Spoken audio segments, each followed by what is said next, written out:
This conference will now be recorded. All right. We're live? Yep. Okay, good evening, everyone. I'd like to call to order the meeting of the Town Commission on September 7th, 2021 at 6 p.m. Thank you to those that are listening to our live audio feed. Just a reminder that those who wish to make public comments during the meeting are encouraged to attend in person in our socially distanced chambers or send comments to the town clerk prior to the meeting. Clerk Armstrong, will you please call the roll? Commissioner Cos, Here. Mayor DeHassett, Present. Vice Mayor Herbert, Here. Commissioner Pugh, Here. Commissioner Bichelek. Here. Please rise and join us for the Pledge of Allegiance. I pledge Allegiance to the flag of the United States of America and to the republic for which it stands, one nation, under God, indivisible, with liberty and justice for all. Okay, is there consensus to suspend the rules of order and procedure to allow public comment after commission comment? Yes. No. Yes. Okay, we'll proceed that way. Any additions, deletions, or modifications to the agenda? None for me. Okay, I'll now entertain a motion for the approval of the agenda. So moved. Second. That is a motion by Commissioner Pugh, a second by Commissioner Bichelak. All those in favor, please signify by saying aye. Aye. Opposed? Motion carries unanimously. Clerk Armstrong, will you please swear in our newly appointed Police Chief Richardson? Yeah, so in the middle. Okay. Well, come this way so they can see you. Okay, so raise your right hand and repeat after me. I, Richard Jones, I, Richard Jones, do solemnly swear or affirm do solemnly swear or affirm that I will support, protect, and defend that I will support, protect, and defend the Constitution and government the Constitution and government of the United States of the United States and of the state of Florida and of the state of Florida against all enemies, against all enemies, domestic or foreign, domestic or foreign, that I will bear true faith, that I will bear true faith, loyalty, and allegiance to the same, loyalty, and allegiance to the same, that I am entitled to hold office that I am entitled to hold office of the state of Florida, of the state of Florida, that I will faithfully perform that I will faithfully perform all of the duties all of the duties of the office of police chief of the office of police chief of the town of Ocean Ridge, Florida, of the town of Ocean Ridge, Florida, on which I'm about to enter, on which I'm about to enter. so help me God. So help me God.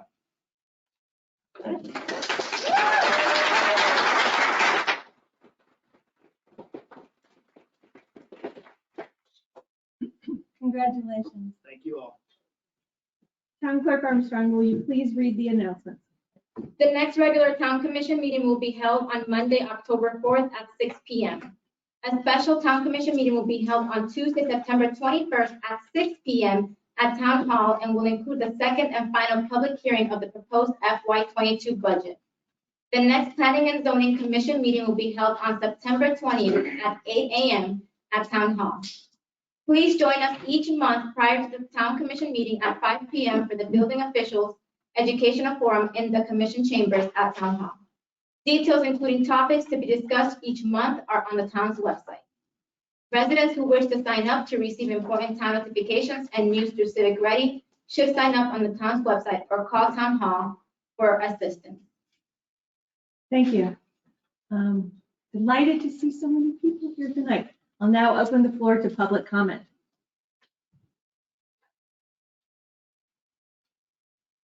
You all just came to look pretty? We're talking money.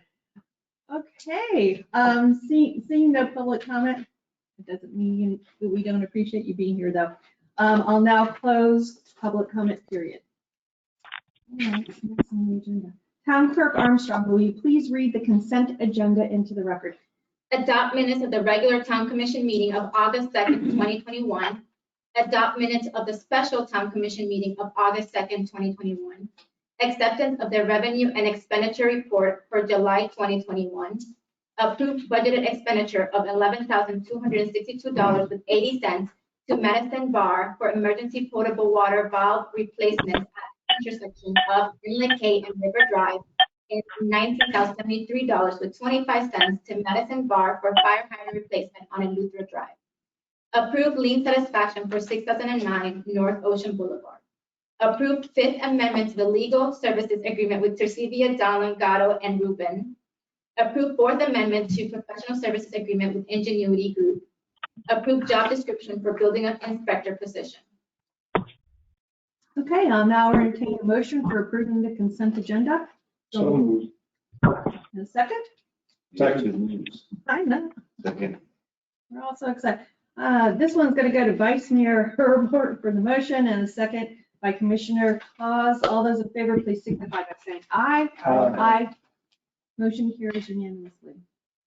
Agenda item number 2, presentation of the tentative budget and proposed millage rate for fiscal year 22. Town Manager Stevens, will you please advise us on this item? Mayor, thank you. I present to you version 4 of the proposed fiscal year 2022 budget. The overall projected budget expenditures of $8.8 million are calculated at a 5.65 mill rate, assuming a 97.5% collection rate for ad valorem taxes and utilization of reserves in the amount of $163,155 to balance the budget. I also included option B, calculated at a 5.35 mill rate, which is the mill rate that we currently have in FY21. Option C with a 5.45 mill rate, and option D with a 5.55 mill rate. If you all approve the 5.65 mill rate as proposed, you'll use $163,155 to balance the budget. If you go down to the 5.55 mill rate, we'll utilize $275,112 to balance the budget. If you go to the 5.45 mill rate, you'll utilize $387,068 to balance the budget. And then if we stay at the current mill rate of 5.35, you will utilize $499,025 to balance the budget. I have indicated changes in the budget since version 3. I won't read those for you. You have that in your packages, and if you have any questions. Okay. Prior to comments from the commission, I'd like to go ahead and open it up to open the floor to the public for public comment. So it's a lot to take in. As going under discussion, we could have a second. We can absolutely do that. Do we have any public comment written? Yes, we do. Okay, let's start with that. Joanne Hennigan, 91 Island Drive South. I am sorry I cannot be at the meeting in person, but as an involved resident, I feel I need to express my opinion on this year's budget once again. First of all, I would like to thank the entire commission for doing an excellent job in looking at creative ways to save money. I would also like to thank Tracy for wonderful reporting and the excellent analysis on reserve funds, page 50. This sheet tells the bottom line story. You have all spent a great deal of time going over the details, so I won't. However, all our residents should be aware that although property values increased 4.3% over last year, key expenses increased considerably more. Additionally, other ongoing expenses increased substantially, which is just the cost of doing business. We all know that there is a cost of living in Ocean Ridge, especially with the concierge service that many residents love and demand. The bottom line is, we cannot afford to take a huge amount of money out of reserves to continuously cover these increased expenses. A, our expenses continue to escalate and compound, i.e. personnel, an amount that exceeds the annual increase in our property value. For our desired level of service, this is not sustainable. B, I personally feel it is irresponsible to take out more than $200,000 from reserves. Yes, that would be an increase in taxes, but is necessary and explainable. C, yes, this is a cost to me and others, more money, but we will all understand that the cost of the living in this great, supporting, and lovely town. D, after all your hard work in cutting expenses, there just isn't an alternative to keep our town in good financial standing. Thank you for your serious consideration. Okay. Any other public comment? Okay, thank you. Before we jump into this, obviously, anybody who's been with us for the last 4 workshops that we've had prior to this understands that there's basically 2 key variables that we're working with as a town to end up at a balanced budget. One is the mill rate, and that is based on our valuation as properties, and the other is if the mill rate and the monies that we bring in don't cover our expenses, then we must balance the budget by removing funds from reserve. So think of that kind of as our savings account. Reserve accounts are set up for emergency purposes, for hurricanes. We actually tapped into it for COVID also. Nobody ever anticipated something like that. So we really basically, as a town, fiscally have those 2 major variables. So the question is going to come for us as a commission tonight as to what is the comfort level of none of these scenarios mean that we don't need to take money from reserves. Every scenario is. We decided jumping from 535 to 565 was enough for a town because we haven't raised our taxes in 10 years. So although our expenses have continued to increase, we have not raised our taxes in 10 years. But we didn't want to go as far as we would need to balance the budget 100%. We thought that nobody had the appetite, including us, to do that. So we're kind of somewhere in between the 535 and the 565. We could stick with the 565 or drop it to 561, 555, 545. That's why we ran these different scenarios. One of the things that I would like to put the town manager a little bit on the spot for is to guesstimate how much money we will be taking from reserves. This year, we were in a very negative situation. A lot of it had to do with COVID. When we initially budgeted, we thought we would have to be taking out upwards of almost $800,000 from reserves. And that was very uncomfortable for each and every one of us, including all of the staff. The good news is we've had some windfalls. We had a lien that we were able to collect on. We had some small reduction in health insurance that we did not anticipate, and some other things came in, so that number is much reduced. But can you give me? Yeah, I actually have really good news to report. I did a further analysis and we're getting closer to the end of the budget year, so I can tell better now how much I think we're going to be putting back or using. And I think we're going to be putting upwards of maybe even 500,000 back in instead of using any, because like you said, we received $160,000 loan, our lien revenue. 116. Yeah, 160,000. 116. 160,000 on a lien. 166,000 on a lien. From last time, it was 116. 116, sorry, Yeah. sorry, 116, sorry. 116, not 167. Our building department revenues, we just breached $1 million in revenue. We've never received $1 million in revenue in the building department. That goes to show you how busy the building department is right now. We projected that we would only take in 350,000. We reached $1 million. We also, Which is not all positive revenue, there's also No. expenses associated. Yeah, with it. correct, We've never had that level of. correct, but it's still, we didn't predict that we were going to take in that much.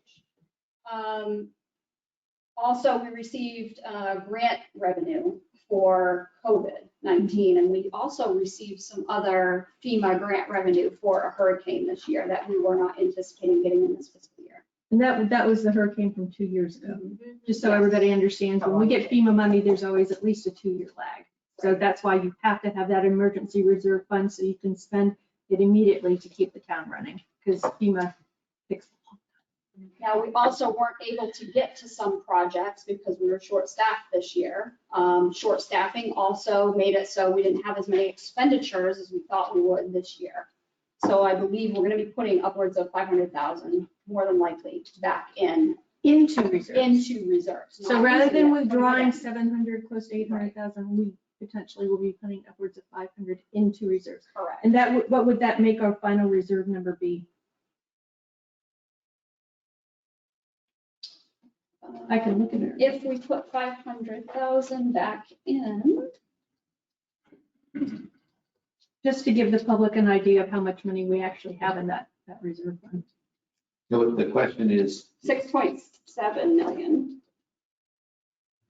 Are we, do I understand this correctly? So last year we had projected a $700,000 out of reserve. Yes, Deficit. We did not take that out of reserve. no, it's a projection. That was just a projection that we Budget's a might have projection. to. Yes, And right now we're at 500 in, I meaning think there's a around $1.2 there. million difference. We still have no. 3 Or months. 200,000. We have returned 500.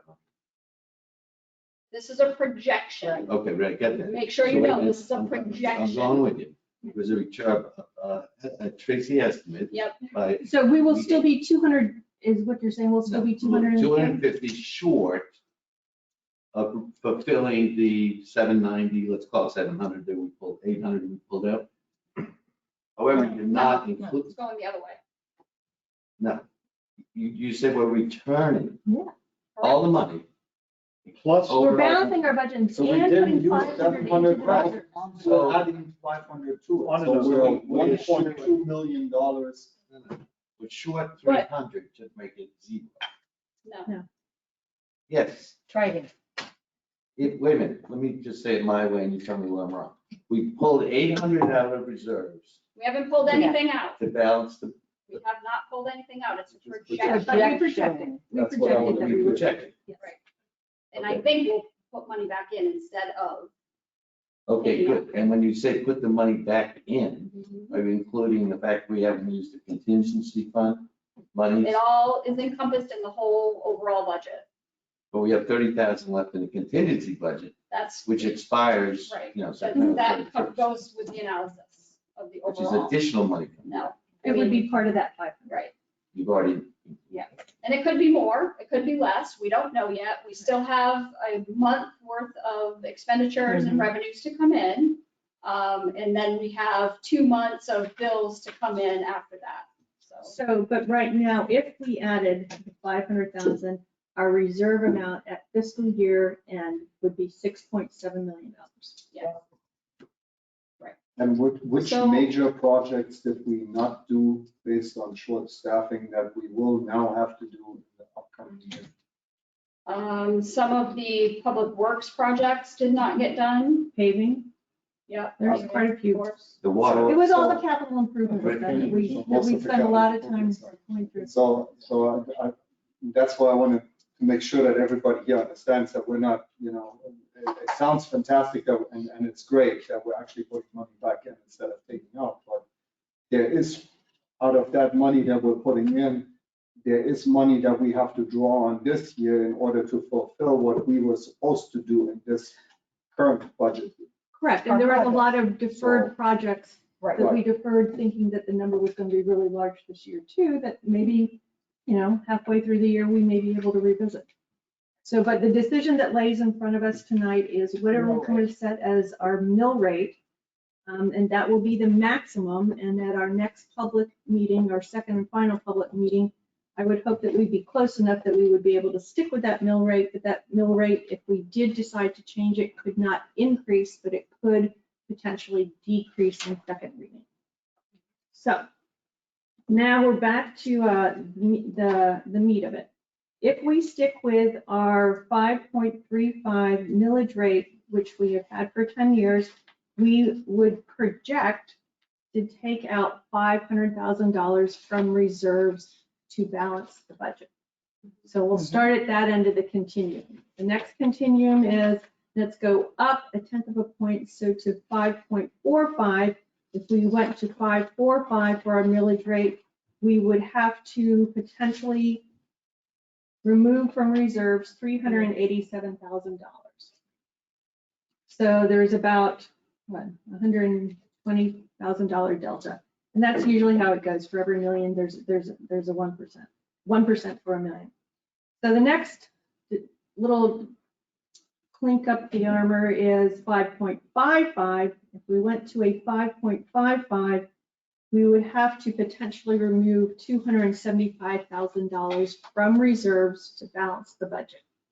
Again, this is forbearing that no emergency happens, we don't have hurricanes, COVID doesn't turn into a dragon that swallows the rest of the world, I don't know.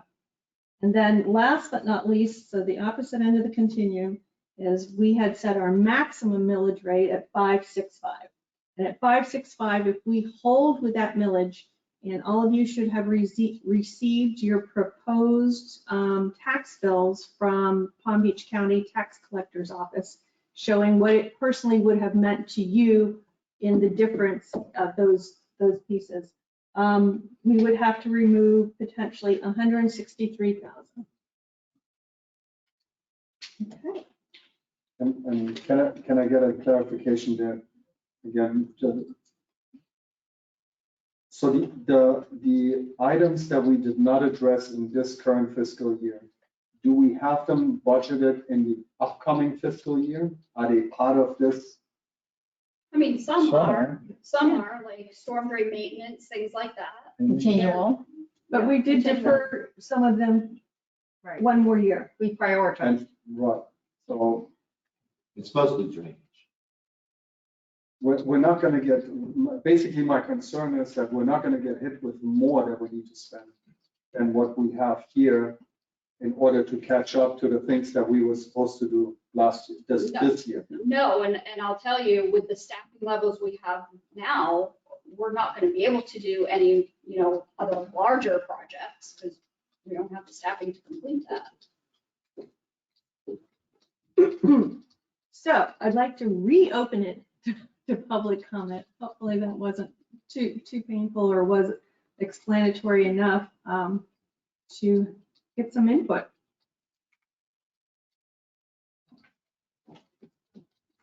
Hi, Hello, Mr. I'm Bryan. Jeremy Bryan. I live at 85 Island Drive South. It's my first meeting that I'm attending, so I want to say thank you and hello to the commission and all the town staff.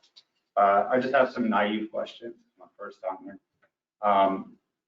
Are there specific outlined purposes that would require use of the reserve funds? For example, insurance deductible for damage to the building or to some other part of the town that the insurance would cover. What is the purpose of the reserves? Let me just say that. I'll defer that to town manager. Yeah.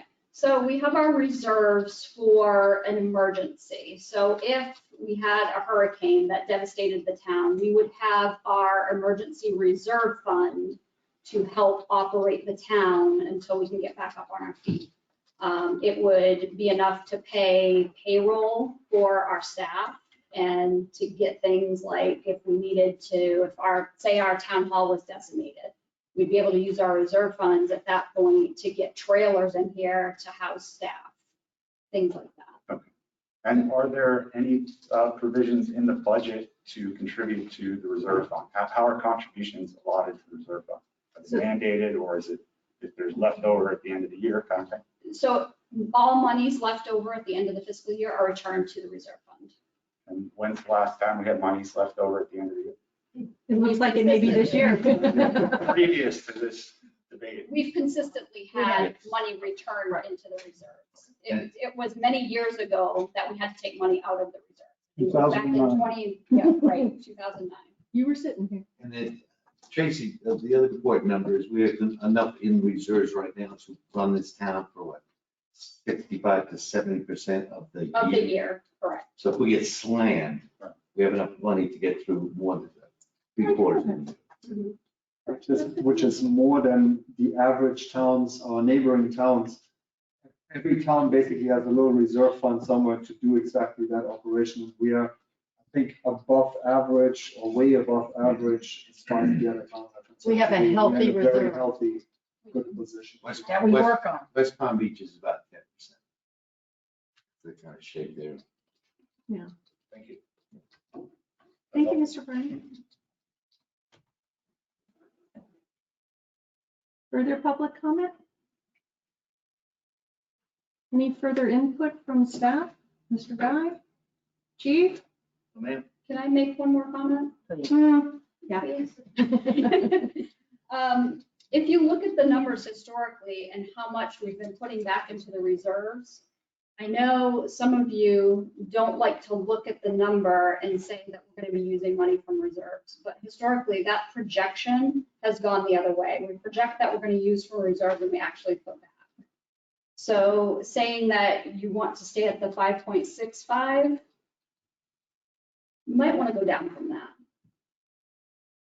Especially now, the way things are looking, we're not, and that was our high end anyway, right? That was Absolutely. our very highest end that we would go to. Right, but that's up to you all. That's Right, a policy decision for you to make. But if you look at the numbers over the years, what we projected versus what we put back in, I think that will give you a better indication of where you might want to be. Okay, I think maybe a good way to proceed, if everybody's comfortable with it, is to have each individual commissioner tell us what you think. I mean, where's your comfort level with reserve depletion? And where's your comfort level with millage? And I'll start with you, Commissioner Cost. My comfort level tops out absolutely at 5.55, which is 275 out of reserves. Given that each year we put back money, including last year, and we still have tens of thousands of dollars that are going to be coming back this year, unless we get slammed by a hurricane in the next, 3 weeks. So I would say the ceiling for me is absolutely 5.55, and I would definitely discuss 5.50. There's no way, and I'm an anti-tax person, there's no way we can keep it at 5.35 due to the drainage issues that are facing the town and due to the fact that a lot of those pipes are old. People that are living on the intercoastal experience this each fall and March, each October and March. We have pretty bad flooding. We need to spend a lot of money in what's called new catch boxes, wider pipes, flat valves, generators to run the drainage pumps that take care of the entire south end of the town. We need backup generators. We currently can't rely upon them. And we have a retention pond that needs constant maintenance. Without that retention pond, having the pumps is useless to us. So there's no way around it. We're gonna have to spend money on drainage. Additional money compared to what the town usually spends. And just in case you're new to the town or you're not familiar with it, the detention pond on Woolbright was an absolute genius in terms of an engineering feat, but it really keeps the entire south end of town from flooding. I mean, if you've been here long enough, you know the problems that we had on traffic and some of the other smaller streets down there. So it is not a matter of necessity. It is a matter of necessity. There is no negotiating. So, okay, thank you. Vice Mayor Hurlbert. I agree with a lot of what Steve said. We discussed the 565 as our absolutely top, knowing that we couldn't go higher. I don't think, even though it's nice to look at that small amount coming from reserves, I don't think we ever intended to really go to the very top of that. That was our top line. So I'm good with the 5.5. The 5.45 was my initial consideration. So I'm not even crying over if the consensus went to the 5.45, but absolutely after 10 years of not raising taxes, and we have issues which, thanks to Tracy, we have a very healthy reserve, but we have a lot of stormwater and just infrastructure issues that were deferred. And if we can get to them and start keeping up with them, I think that's all better for the health of the town. Absolutely. So Vice Mayor, are you saying 5.50?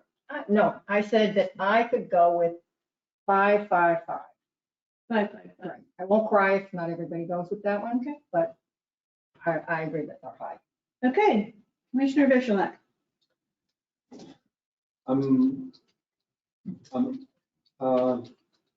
concerned that we need to do our maintenance items that we, I really don't want to have deferred maintenance.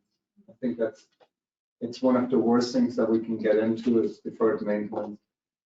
Given the fact that we have a $1.2 million swing in this year's budget, which is great. Luck of the draw and you know, a lot of other things that were going our way. I'm certainly not at the 5.65. I don't think we need to go there this year. I would also be more in the 5.45, 5.5, 5.55, along with Steve, same comments. May I ask you to pick one? If we are really planning and making an effort of trying to catch up to some of these maintenance items, I would be okay with going 5.55 just to make sure we have enough funds in the budget. If we're staying at staff level, then we might draw it down to 5.5. I would say 5.55 just to make sure that we have enough to get the things done that we need to get done. Okay, thank you. And Commissioner Pugh. Well, I mean, it shows that we, every year, we project what we may spend out of reserve at the end of the fiscal year. So last year, evidently, the commission projected 700,000. 700,000 we'd have to take out of the budget this year. So, matter of factly, we're actually putting 500,000 back into reserves.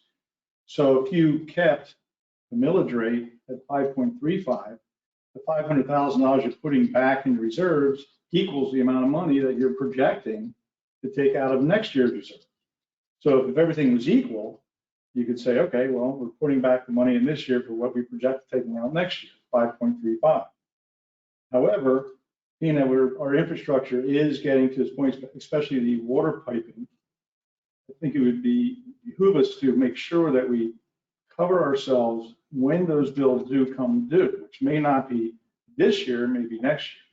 So this year, we would be in the process of collecting monies in order to pay for that infrastructure repairs the following year. So having said all that, I would say that I would preferably like to only go up 1/10 of a mil, 5.45. Going up 5.55 I just think it's a little high. I mean, being that the money we're recouping equals the money that we're projecting to lose next year. So that's why my point is like, let's do baby steps. 5.45 brings us in more revenue this year for the following year's infrastructure repairs. Now, if something comes up to have infrastructure repair, that's why we have the contingency fund. It's not just for hurricane, it's for a lot of different things. And if you remember, it's almost at $7 million. That says a lot about the town of Ocean Ridge historically, because that means every year we put money in. We don't have, like was explained earlier, there's not a fund that automatically puts money in it. It's money that comes into the town after the budget cycle is over, and money that has come into the town as extra goes into that fund. So for all these years, we have built it up from, I think, 15 years ago was $3 million, $4 million. So it just keeps going in there. Now we're also going to have next few years, I believe, a note that's going to be coming up. That's going to be, it's like 400,000, I forget what it is. It's a $400,000 note. It's going to be eradicated. We won't have to be paying, which would be more money coming back in the town. So looking forward, maybe it's not the best idea to raise taxes to cover everything, but raise taxes enough to put money in the bank to just keep it moving, keep it forward so that we can and do have money that next budget season we can put in those infrastructure items that we did not put in this year. But don't those notes expire in 26 and 27? There's one that One expires really 25, I believe. 25. One's 25 and 25. 26. I love the logic, but I went against that because of the expiration dates of those. When they expire, we're suddenly going to have 400 plus. And we may be facing septic to sewer, so those notes may turn into notes that are much larger. State and federal funding. So everybody is aware, we actually have two bond issuances, two notes. One was for the building of the town hall, and the second was for water and infrastructure. Drainage infrastructure. Correct. Okay, just one point of clarification, Town Manager Stevens. if we did have a infrastructure breach, 10 of our hydrants, for some reason, all the tops popped off all at once, could we take monies from reserve fund to fix those? Yes, you could. You would do a budget amendment mid-year. All right. Okay. I am of the mind that 10 years is way too long. I feel like we've kind of been fiscally irresponsible. Obviously not covering our expenses and or getting to the level of service that we needed to be at and or taking care of our infrastructure problems. Everybody has mentioned those. So I'm of the mind that I'd be very comfortable at the 5.55. So at this point, I would like to open it back up to the public for one last whack at the piñata.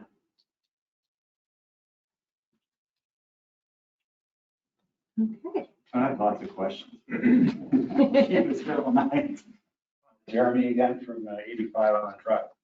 The questions, information points, I guess, about this reserves and the use of the reserves.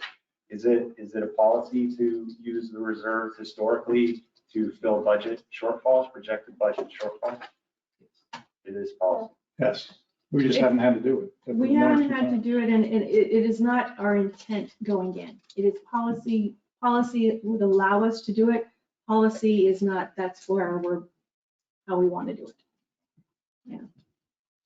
And one other point that Martin brought up, is like, all the infrastructure problems in town that need addressing this year, like those of you who live on Hudson perhaps, or Eleuthera, Spanish River, those are addressed. Those are in this budget, which is why we are spending an excessive amount of money on it. And we also have to fix an FDOT demanded bridge going out to Sable Island, that if we don't fix it now, the FDOT will close the bridge. And that's what, 240,000? It's two something. Right? Yeah, and then we had FDOT mandate for replacing lights on Ocean Avenue also. So And we had some sidewalk. unfunded mandates And that sidewalk. came directly from Florida Department of Transportation. It's an additional $100,000 for the lights and the sidewalk on the Ocean that goes to the bridge. Which have to be done, no question, that's the part of it. Basically, when we have, once a year, our accountant comes here into town and he gives us basically a report on our pulse on where, how vital we are. And he gives us the numbers that we need to operate. And I think he suggests 40% or 45% or something is what we should have of our budget in reserves. So right now, I think we're standing at 60-70%. We're extremely high Which as is far the as year. our operation. So it's actually the days of the year, 2%. Right. And this extra that we have, that basically that cushion that we have from being in a healthy position to being where we are right now, we're basically using that to say, well, you know what, let's try to operate within and use that. I understand. So all of that is in efforts to not raise taxes. It's in order for us to operate, I think, in a fiscally responsible manner, at the same time, try to keep the taxes somewhere where they are. But historically, we have, even though we have projected that we might have to tap into reserves, we never have. We actually always brought money back in. So that in mind, it's like our insurance policy to say, we're taking that money, but at the end of the year, it most likely comes back. And a part of that is we've been riding the valuation, increase in valuation of all of our properties has been healthy. That has allowed us to probably maintain the millage as long as we have. And actually, with the prices of homes in Ocean Ridge, a dramatic rise in the last year, the property tax office really didn't do us any favors. Correct. They gave us a little bump, which is great for your taxes. Just one thing to clarify, and although we have a large percentage of our annual budget in reserves, that doesn't paint the whole picture. In a very large town, they can have 10% because they've got a $40 million budget. We have a $8 million budget. So it is less about the percentage of what we have, more about what is it that it could actually cover. And to Commissioner Cos's point, how long would that coverage last? So that's the thought process behind setting the reserves. It's not a ethereal percentage of a budget that we do. So Thank you. you're welcome. So I think I have a concrete opinion now. Okay. What Jeff said resonates extremely well. If we're putting back 500, I'm now kind of locking myself into the 5.50. Okay, would you like to make a motion? Yes, I make a motion that we set the 2021/22 but 22 budget mill rate at 5.50. Second. Excuse me, Mayor. Yeah. Because this is a public hearing on the budget, we have to do this in order. Okay, And if you're going to change from the 5.65, I need to do like a 5-minute recess so I can give you the new percentages. okay. So what would you like to do first? Do a 5-minute recess if you're going to change from the 5.65. What do we Do need, we have a Tracy, consensus for the for that? next item on the list? Comments? Do we need consensus before we go all the work? I would like to have a consensus before we. Before I make you do it. Yeah, do the consensus at what you want, and I'll get you the percentages based on what you think the motion's going to be. Okay, All right, to that point, what is that 0.05 mill rate increase from 5.45 to 5.50 in revenue? How much revenue does that bring in? At 5.50, you would use 331,000 from reserves. 55, How much revenue would it bring in tax? 55,000. You Half a go percent is about from, 55, 1% is 100. it'll bring in 6,157,610 at 97.5% collection rate. 5.45? 5.45 brings in 6,101,632, and you would need to use 387,68 from reserves at the 97.5. Right, you can get that number by looking at the reserve column 1, 2, 3, 4, column 4, and looking at what's needed to pull. So Right. 387 minus 331. No, keep going, Carla. Right there. well, I personally would not be comfortable depleting the reserves by 387. I'm barely comfortable depleting it at 331, but I do hear the comments from fellow commissioners and agree. There's some wiggle room, but I also believe that we still have a lot of deferred stuff that we need to take care of. I do as well. Which we have in the budget. We do, but I mean, there's quite a bit that we deferred also. So the 5.50, which is the suggestion that Steve's now talking about, what does that bring us taking out of our reserves? 331. 331. Okay, so that's kind of the middle deal. Tracy, that item number 11 on the contingencies on the budget, the potable water infrastructure replacement that we deferred that because we're expecting to have ARPA money that we possibly can use for that particular item. Correct. So some of the repairs, some of our infrastructure repairs, we would still be able to do with money that we're not even touching here Correct. at this very And moment. that's still also part of our negotiations with our water. Right. Yeah, so that was part of the deferral. Right. So Vice Mayor Hurlbert, do we have consensus that you would potentially be comfortable with a 5.50? I believe I would. Okay, yep, I'm sticking with 5.45. okay, 5-minute recess. If we have a 5.50 minute recess. Yeah, yeah, we can.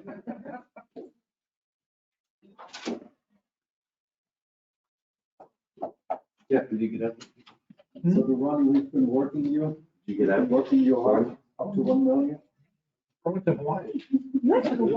Weekend. For 2 weeks. You're so calm. Yeah. Was it, trying to get around? Well, that's what you're getting there is really what all the restrictions.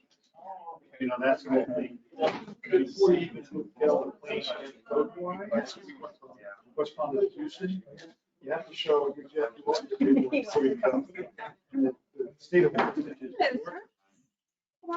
Good, how are you? Just curious, I heard about potential for sewer, septic to sewer conversions and maybe burying utilities. I don't know if that's the same project or, but has there been a budget study on what it feasibility, what it costs to do these projects? You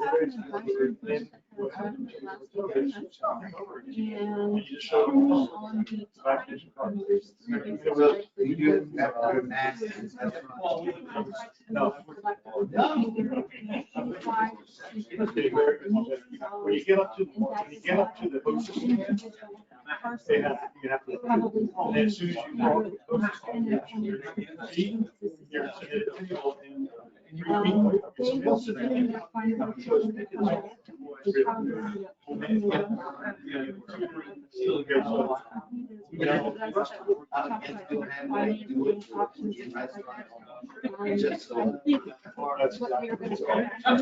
but then you're sitting there.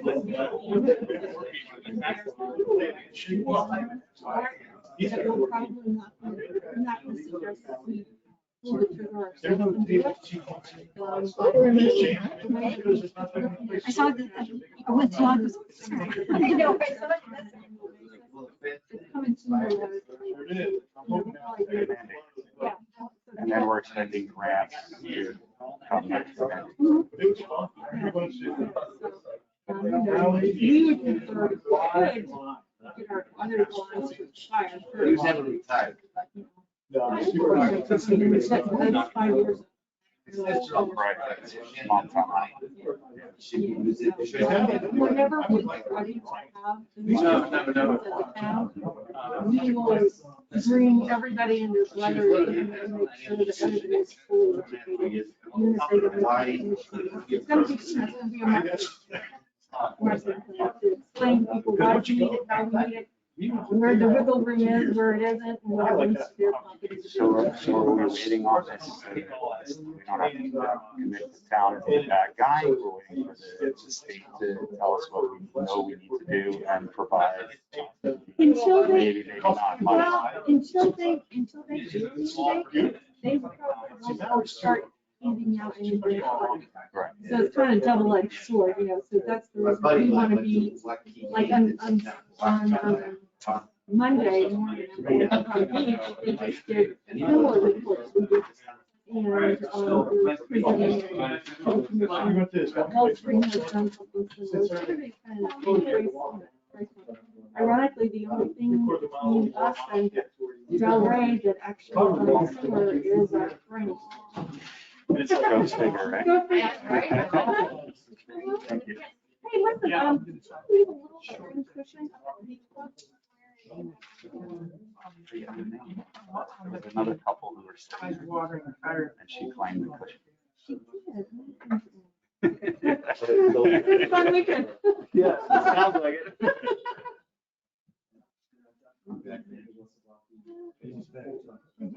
Tracy, you good? Yep, I'm done. Right, we're ready.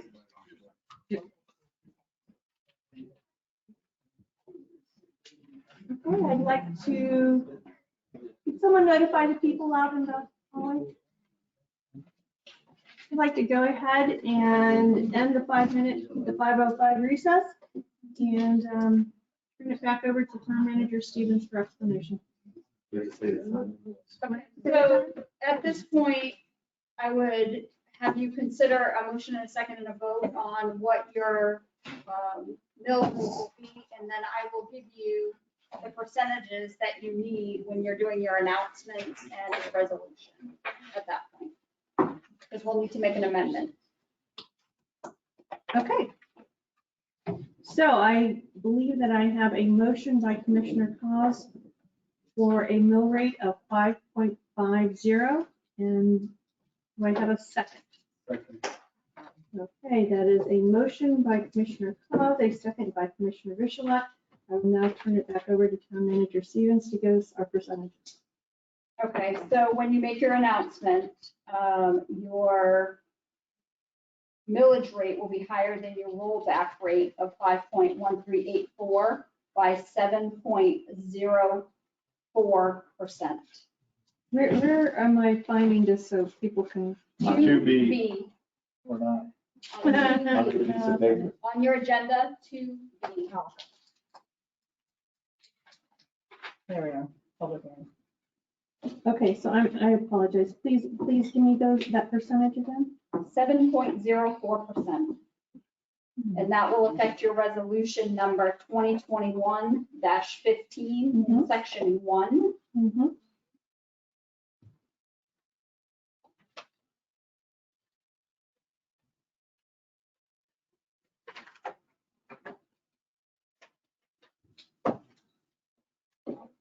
It does not affect the second resolution at all. I only see one place where obviously it affects 2B, Mhm. 7.04 and millage at 5.50. I don't see that there is any. On item 2D, resolution number 2021-15, if you look at the body of the resolution in section 1, the percentage changes to 7.04%. Instead of the 9.95. Yes. I get that. I don't see that as part of my resolution. Look in your book, Look in the book under the In the resolution commission book. itself. item 2, tab 2, Not in the in budget. your Not regular the budget, agenda, regular. tab 2, Thank you. Resolution number 2021, dash 15. 15. 1.5, section 1, right in the middle. 25 is D. Okay. Section 1, Yeah, 9 should, I see. So it would be. So, but Carla would be reading the resolution by by title, but I wanted you to be aware that your resolution changes. Right. There's an amendment to it. Gotcha. So for the commissioner who moves, do they need to read the entire resolution or no? No. Thank you. Do we need to read section 1? It's only the same. You need to, on your agenda, you need to read item 2B. I will do that. Okay, so we have a motion and a second. I will now entertain a vote by roll call. Clerk Armstrong? Commissioner Cox, how do you vote? Yay. Commissioner Richellet, how do you vote? Yay. Vice Mayor Herber, how do you vote? Yes. Commissioner Pugh, how do you vote? No. Mayor DeHassett, how do you vote? Yay. Okay. The town of Ocean Ridge computed millage rate is higher than the rollback rate of 5.1385 by 7.04%. The millage to be levied is 5.50. One more time for public comment. Hearing none. I don't believe that we need any more commissioner comments. Okay. Resolution number 2021-15, the adoption of tentative millage rate for fiscal year 2021-2022. Clerk Armstrong, please read the resolution by title into the record. Resolution number 2021-15, resolution of the Town Commission of the Town of Ocean Ridge of Palm Beach County, Florida, adopting the tentative levying of ad valorem taxes for fiscal year 2021-2022, providing for an effective date. Okay. Do we have to do another motion for this? Okay. Does the motion have to say as amended at this meeting? Yes. Okay. So I move to adopt resolution number 2021-15 as amended at this meeting to a millage rate of 5.50, which increases to 7.04% of the rate. I'll second. Okay. Clerk Armstrong, please roll call the vote. Commissioner Cost, how do you vote? Yay. Vice Mayor Herbert, how do you vote? Yes. Commissioner Pugh, how do you vote? Oh. Commissioner Bichelek, how do you vote? Yay. Mayor DeHassett, how do you vote? Yay, motion carries 4-1 at 6:56 PM. Okay. Resolution number 2021-16, adoption of tentative budget for fiscal year 2021-2022. Clerk Armstrong, will you please read resolution number 2021-16 by title into the record? Resolution number 2021-16, resolution of the Town Commission of the Town of Ocean Ridge of Palm Beach County, Florida, adopting the tentative budget of fiscal year 2021-2022, providing for an effective date. Okay, I'll now entertain a motion on the adoption of resolution 2021-16. So moved. Second. Okay. Roll call, please. Commissioner Pugh, how do you vote? Yes. Commissioner Cost, how do you vote? Yes. Vice Mayor Herbert, how do you vote? Yes. Commissioner Bichelek, how do you vote? Yay. Mayor DeHassett, how do you vote? Yay. Motion carries at 6:59. No, 6:57 PM unanimously. The second final hearing on the fiscal year 2021-2022 budget will be held at 6 PM on Tuesday, September 1st, 2021. Yay! Agenda, September 21st. 6 PM. Yes, 6 PM. 6 PM, Martin. 6 p.m. 6 PM. I'll be here too. Okay. Agenda item number 3, second reading of ordinance number 2021-05. Clerk Armstrong, please read the ordinance by title into the record and advise us on this item. Ordinance number 2021-05, an ordinance of the Town of Ocean Ridge, Florida, amending its code of ordinances at Chapter 2, Administration, Article 5, Election, Section 2-193, filing day for candidates for Town Commission by changing the qualifying period to begin at noon on the Monday of the first full week in November to the end, and to end at noon on the Friday of the second full week in November. Providing for codification, repeal of conflicting ordinances, severability, and an effective date. Mayor and Commissioners, this ordinance is on second reading. We are looking to change the code because the Supervisor of Elections is requiring us to. So now our election period after this is adopted, it will be the first and second full week of November. Okay, so it's basically housekeeping that's being amended. Okay. Any commissioner discussion? Now open the floor to public comment. Hearing none, I'll entertain a motion for the adoption of ordinance number 2021-05 on second reading. Second. All right, that is a motion by Commissioner Pugh, a second by Commissioner Cos. All those in favor, please signify by saying aye. Aye. Motion carries unanimously.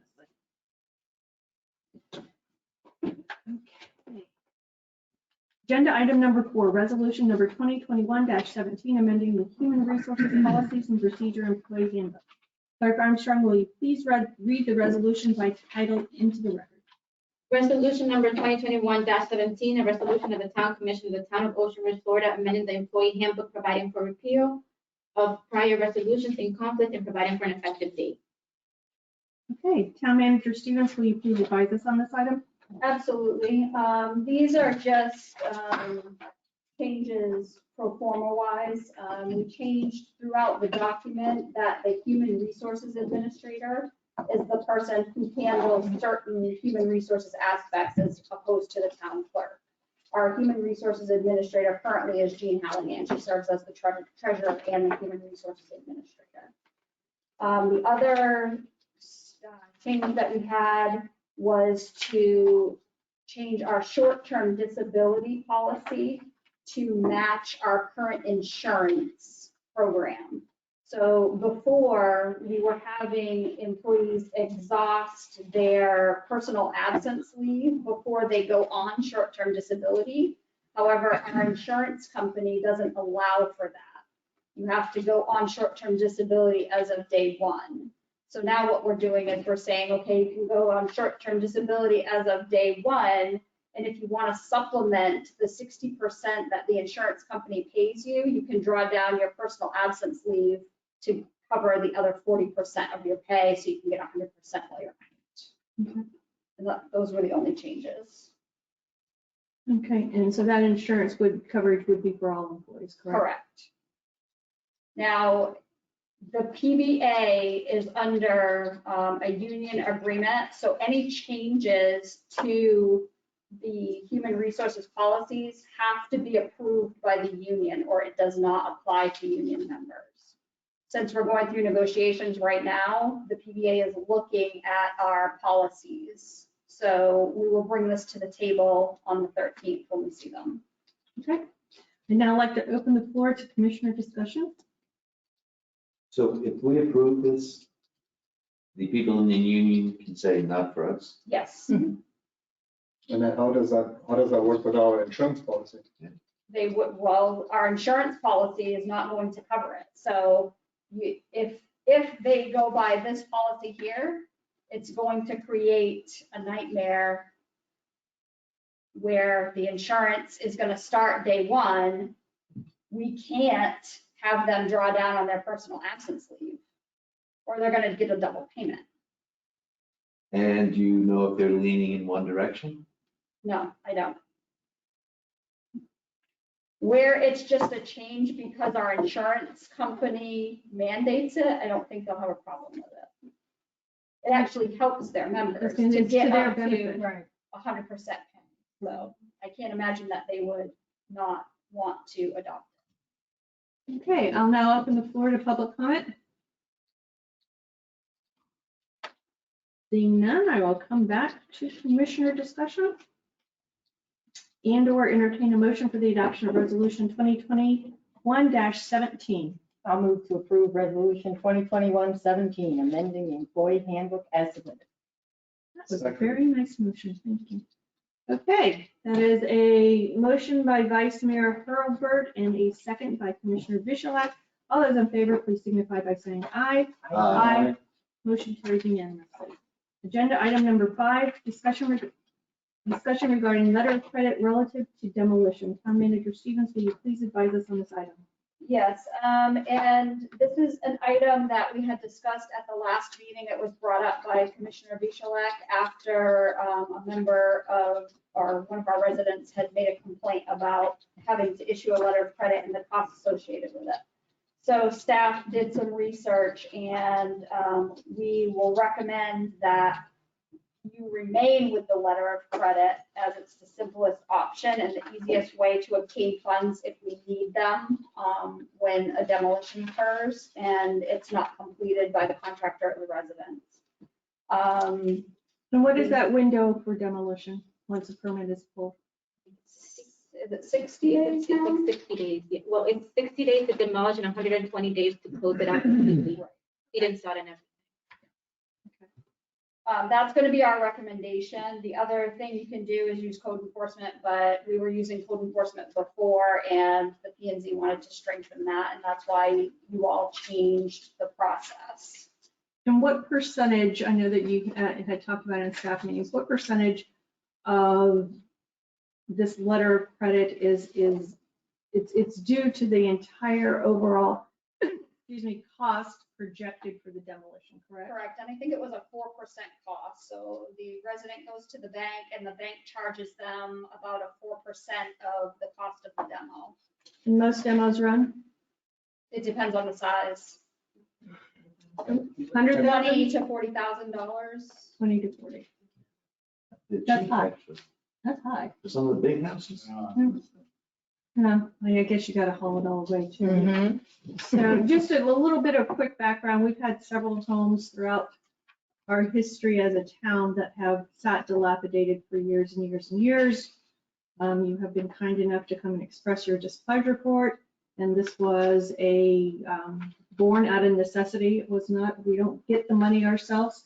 The money is set aside, so if the demolition does not occur, then we as the town have the funds to actually initiate and pay for the demolition. Before, if we had had to take it through code enforcement and all the legal shenanigans, it actually not only cost us as the town the money to demolish it, but there was really very little recourse, particularly if it had already gone into bankruptcy, for us as a town to ever get the monies back. So this is kind of a necessary evil, honestly brought about by a lot of irresponsible people in the past. So Now, one thing that staff does recommend is that we do clarify the ordinance to differentiate between interior and complete demolition. You're more, as a town, worried about the aesthetics and the visuals of a demolition. But an interior demo, you don't see it. So you wouldn't necessarily want a letter of credit for an interior demo. okay. So we would like to do that. And is this partial demo or this is 100% demo or, I mean? It would be for partial or Right. 100%, but not for interior. Not for Not interior, for because that's not interior. going to affect the neighborhood and the neighbors. Right, correct. Okay, I'd now like to open it up for commissioner discussion. So just so everyone realizes, we tried, the people on staff went to the bank, they went to various financial institutions to try to come up with something easier than this. Because it actually, let's say you take a construction loan, you get the loan, you start paying the loan, and then it takes up to a month to get a letter of credit from the bank, okay? So now you're paying off your construction loan while nothing's being accomplished. You also have to pay a fee to your bank, and the bank's aggressive about that fee. So we tried every remedy we could think of, including to have the monies from the homeowner that covered the demolition given to the town and put in a separate bank account. That causes too many issues legally and from a bookkeeping standpoint. So chances are we're going to pass this, but if anybody out there is a financial expert and knows of a simpler way to do it, please talk to somebody after the meeting. We have no other alternative that we see. Any other commissioner comment? Well, I disagree with that. We do have another way. We've been doing it for years. It's called the code enforcement process, which we had the special magistrate, and that's how come a lot of these folks get fined $250 a day. I was a nay on this when we first brought it up. I'm going to be a nay on it again. I think it's an undue burden to the homeowner to try to build a home here.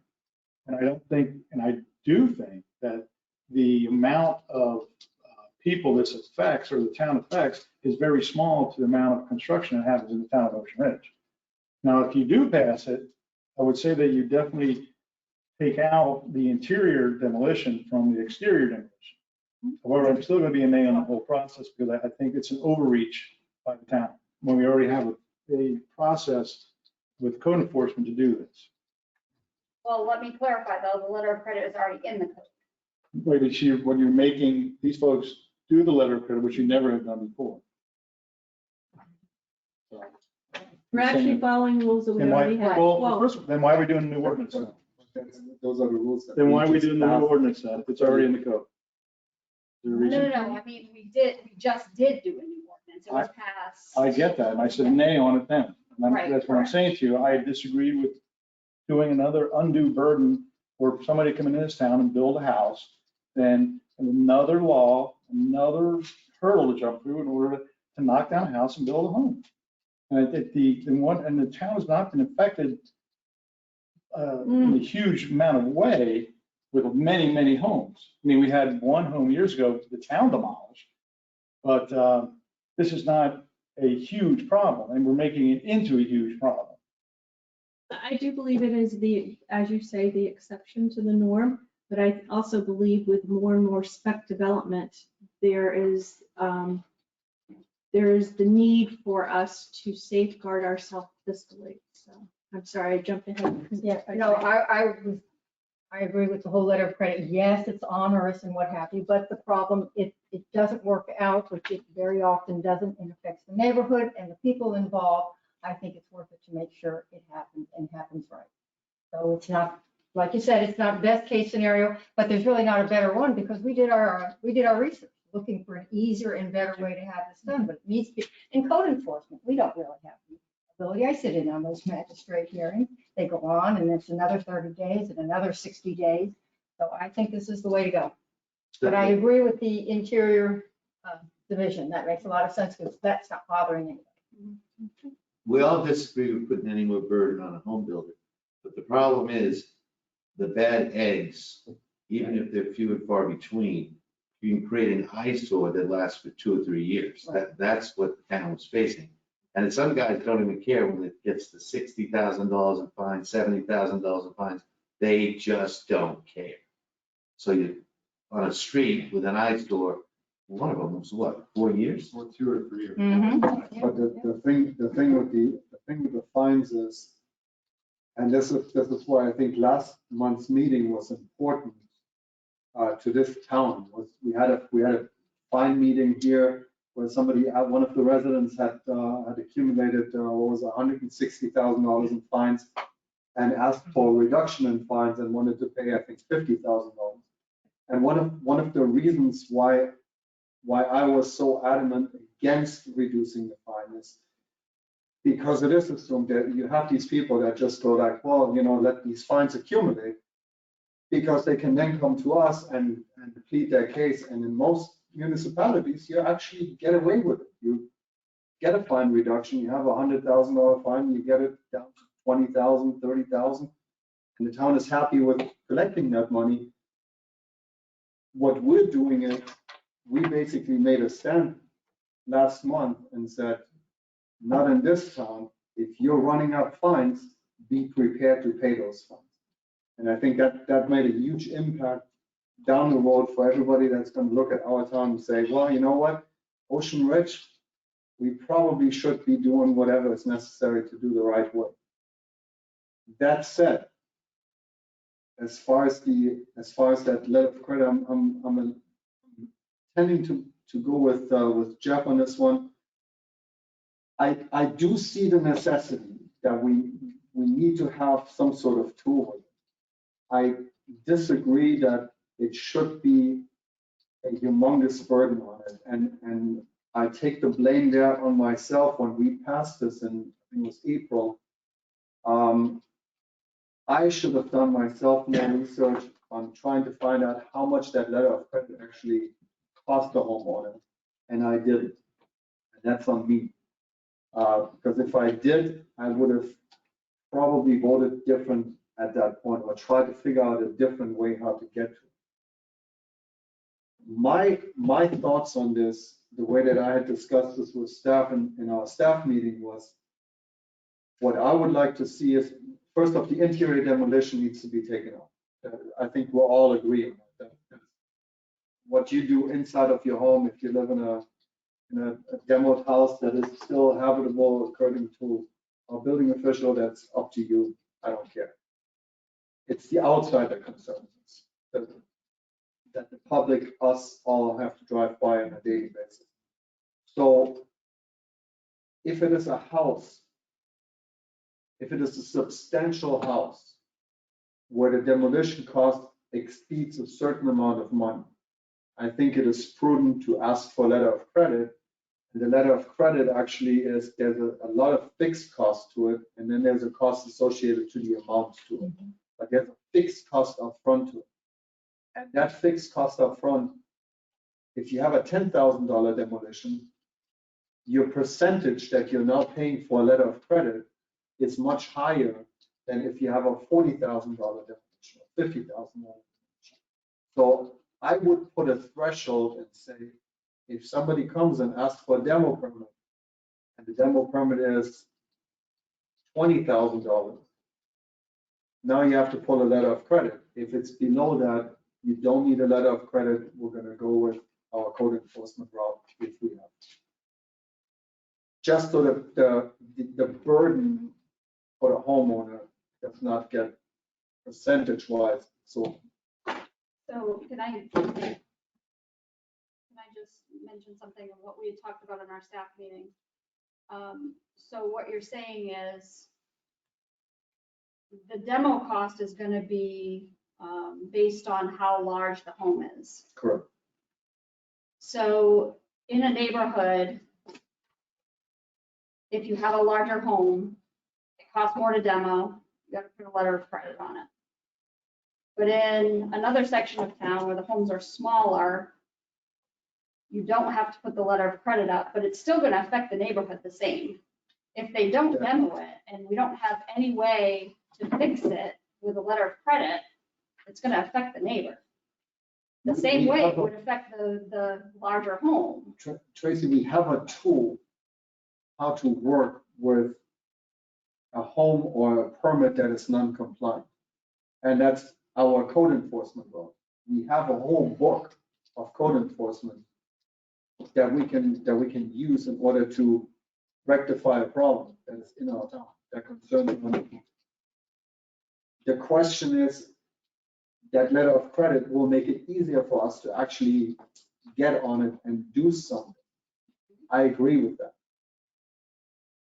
We have to somewhere balance the financial impact that this tool for us, which is good for us, for the town, costs the homeowner versus,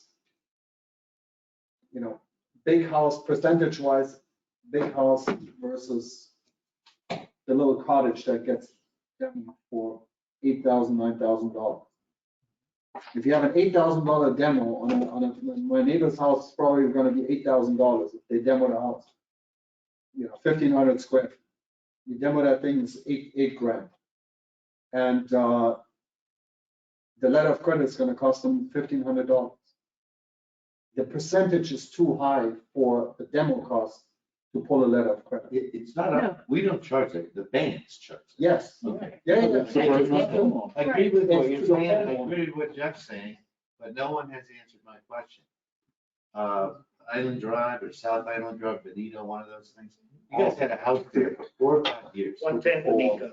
And then we had a house on A1A in Old Ocean. It was just totally And it overgrown wouldn't matter how big the house. mess. And the problem with the magistrate process is that, somebody said that, Tracy, that it takes months, if not years. Exactly. So you're gonna have this eyesore in the middle of town. And we could sit here in this nice town hall and say, well, what's the problem? But if you happen to live next door to that eyesore, even if it's a cottage, and the grass is overgrown, and the roof's half off, and there's rats, they're stuck with that for months, if not years. And it's more likely years. I'm going to chime in on this one now too. I hear that the disproportionate, but let's be real clear about this. And maybe I'm a little harsh on this. I don't think I am. A $1,600 burden for a $40,000 demolition. If you have the wherewithal to be buying that type of property, demolishing that size of a house and rebuilding it probably the tune of $3 to $4 to $5 million minimum, $1,600 is not a burden. So this burden to the homeowner, I don't buy into that at all. And if the town is left with having to pay for the demolition, it's not just the town, it's all of you. You put money into our taxes, into our budget, so you're paying for your neighbor's demolition, you're paying for your neighbor's demolition, you're paying for your neighbor's demolition.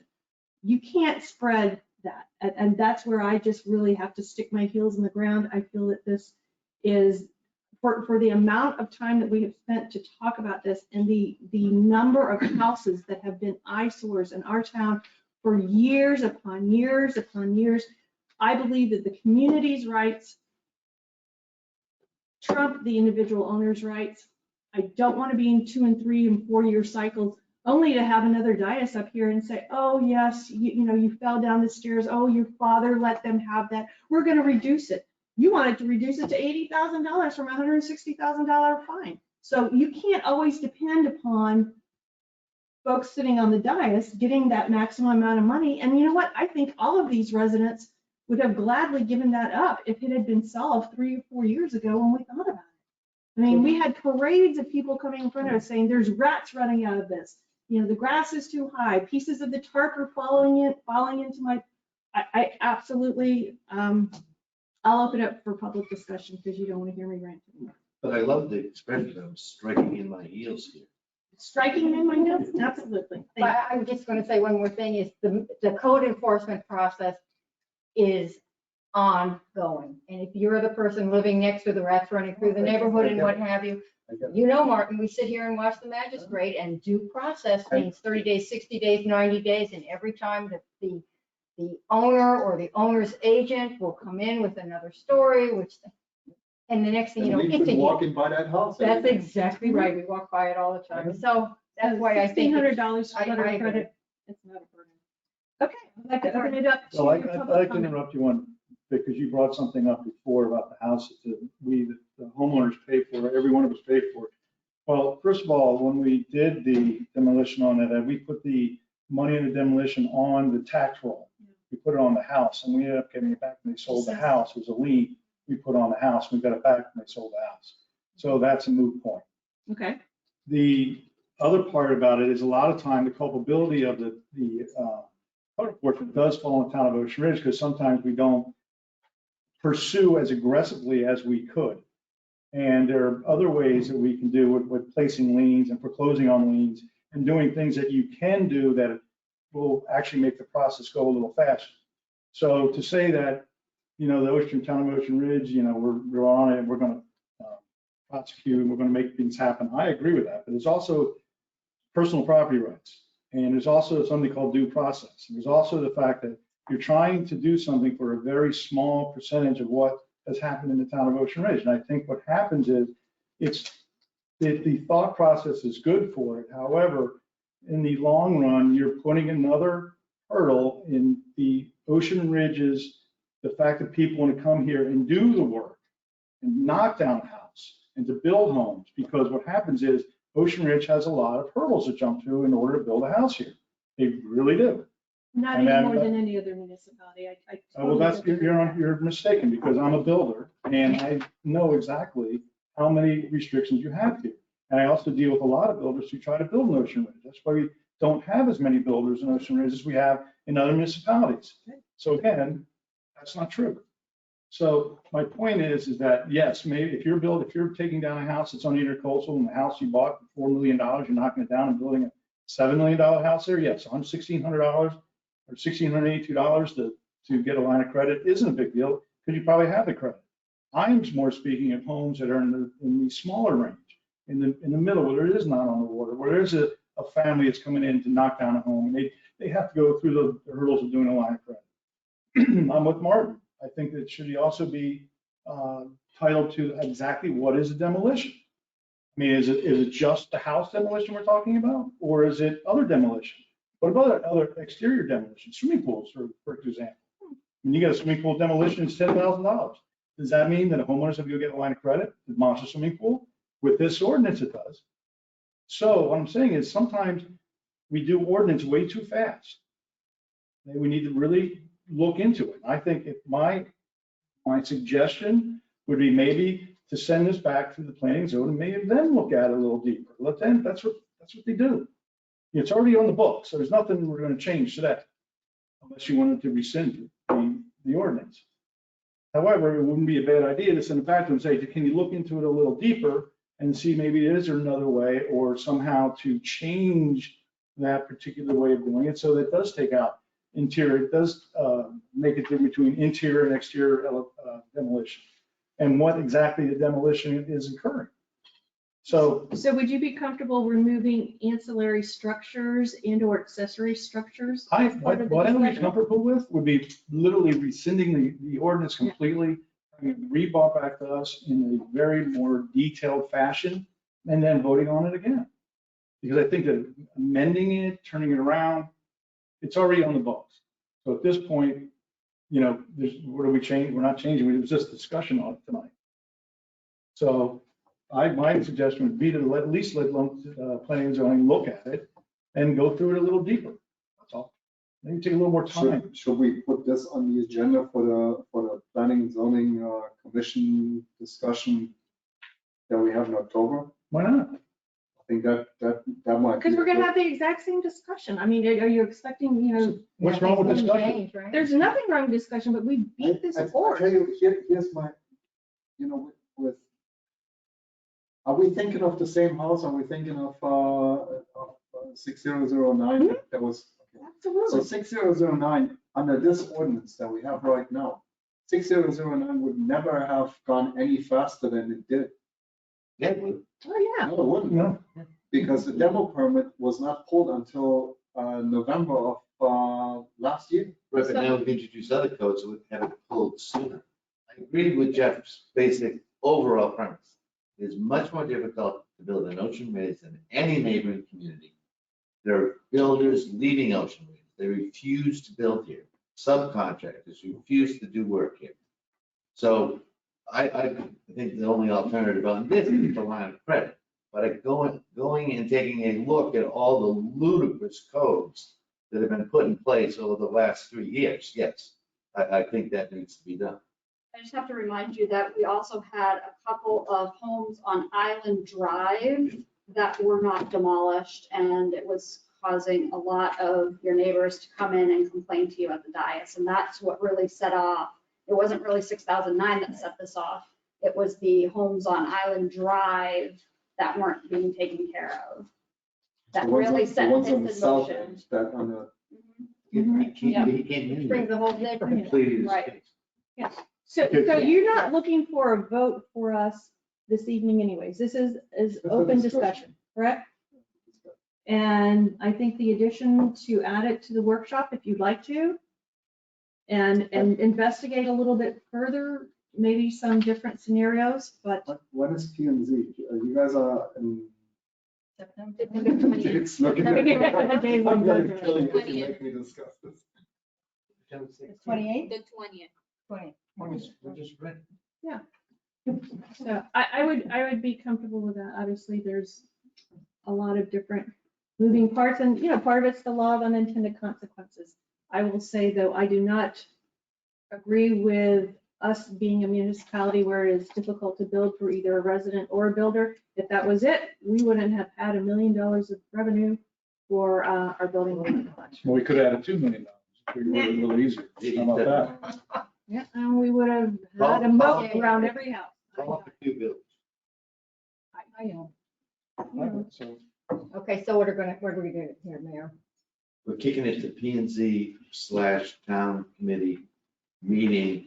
And we'll ask P and Z to do some more thinking, particularly about just the swimming pool, which is exterior. So basically add it to their agenda too as a discussion item for September and then bring it back to us. No, but wasn't your issue, Martin, your consideration was talking about tiering?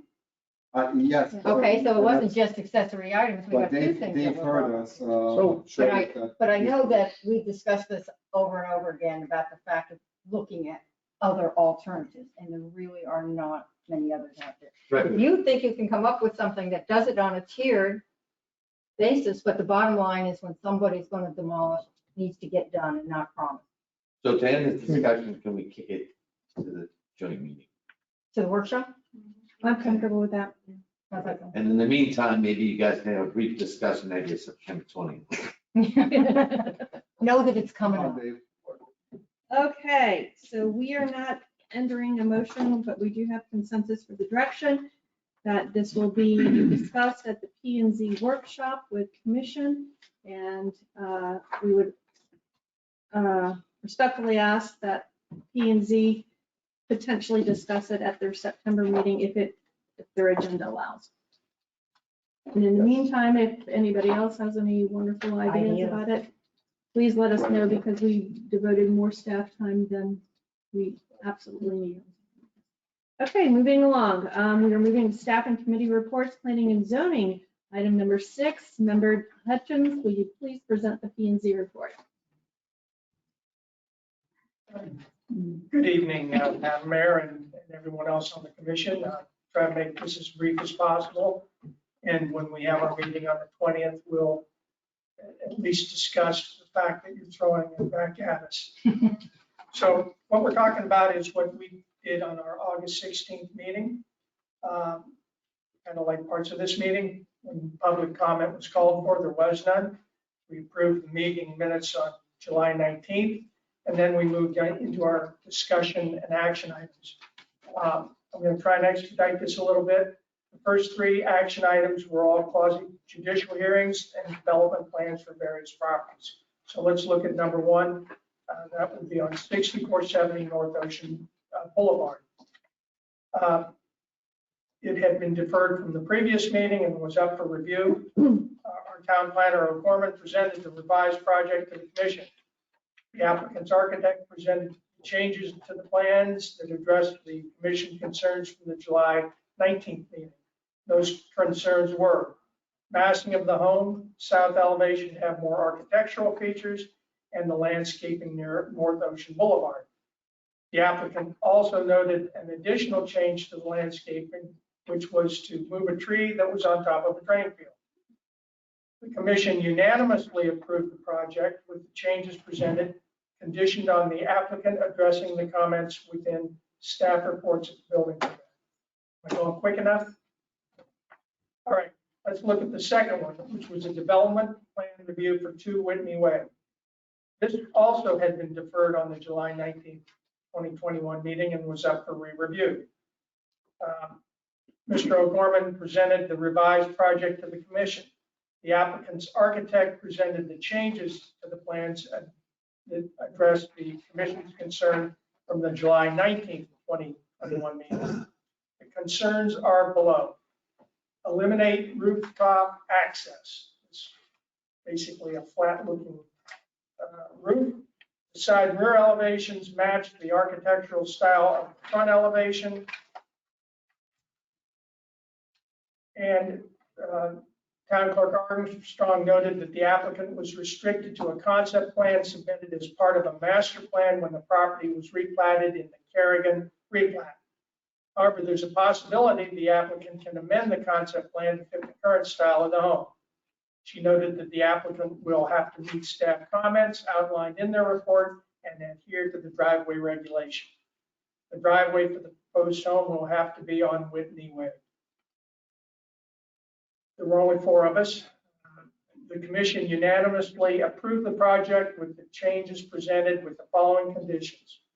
The applicant to work with staff and amend the concept plan. Address comments and conditions provided by staff in their reports. 3, egress and ingress for the property to be on Whitney Way. Finally, horizontal windows on the north side elevation drawings to be changed to orient vertically rather than horizontal. The last review was for a piece of property called 54 Ocean Avenue. And the subject parcel will be called 20 Ocean Avenue after the unity of title is released. It's actually 2 lots that are together at this time. Again, Mr. O'Gorman presented the project to the commission along with building official Guy and the town's engineer representative Tara Baumer. The applicant's architect presented the plans and answered the commission's questions regarding the proposed site plan and building elevation. One of our residents voiced her concern over the proposed project flooding her property on Coconut Lane, and staff commented that the proposed project will be subject to the current town codes, which require for water to be retained on the property. The commission unanimously approved the project with the following conditions. The applicant to address staff comments and conditions outlined in their staff reports and softening the color of the frame around the windows. Finally, we got to something near and dear to my heart, the discussion regarding flat roofs. The commission agreed that this item should be in the joint workshop between the town commission and the planning and zoning commission. So there'll be something there. Member Hennigan stated that the town commission will have to give input on how to differentiate between the structural components of a flat roof versus the conduct and use of a flat roof. And this would be something that's in your ballpark to handle. The commission discussed the impact that flat roofs will have on parapet height and whether to allow equipment. The commission agreed that each member will work on identifying their concerns when changing the code to flat roofs and bring their findings to the next September P&Z meeting.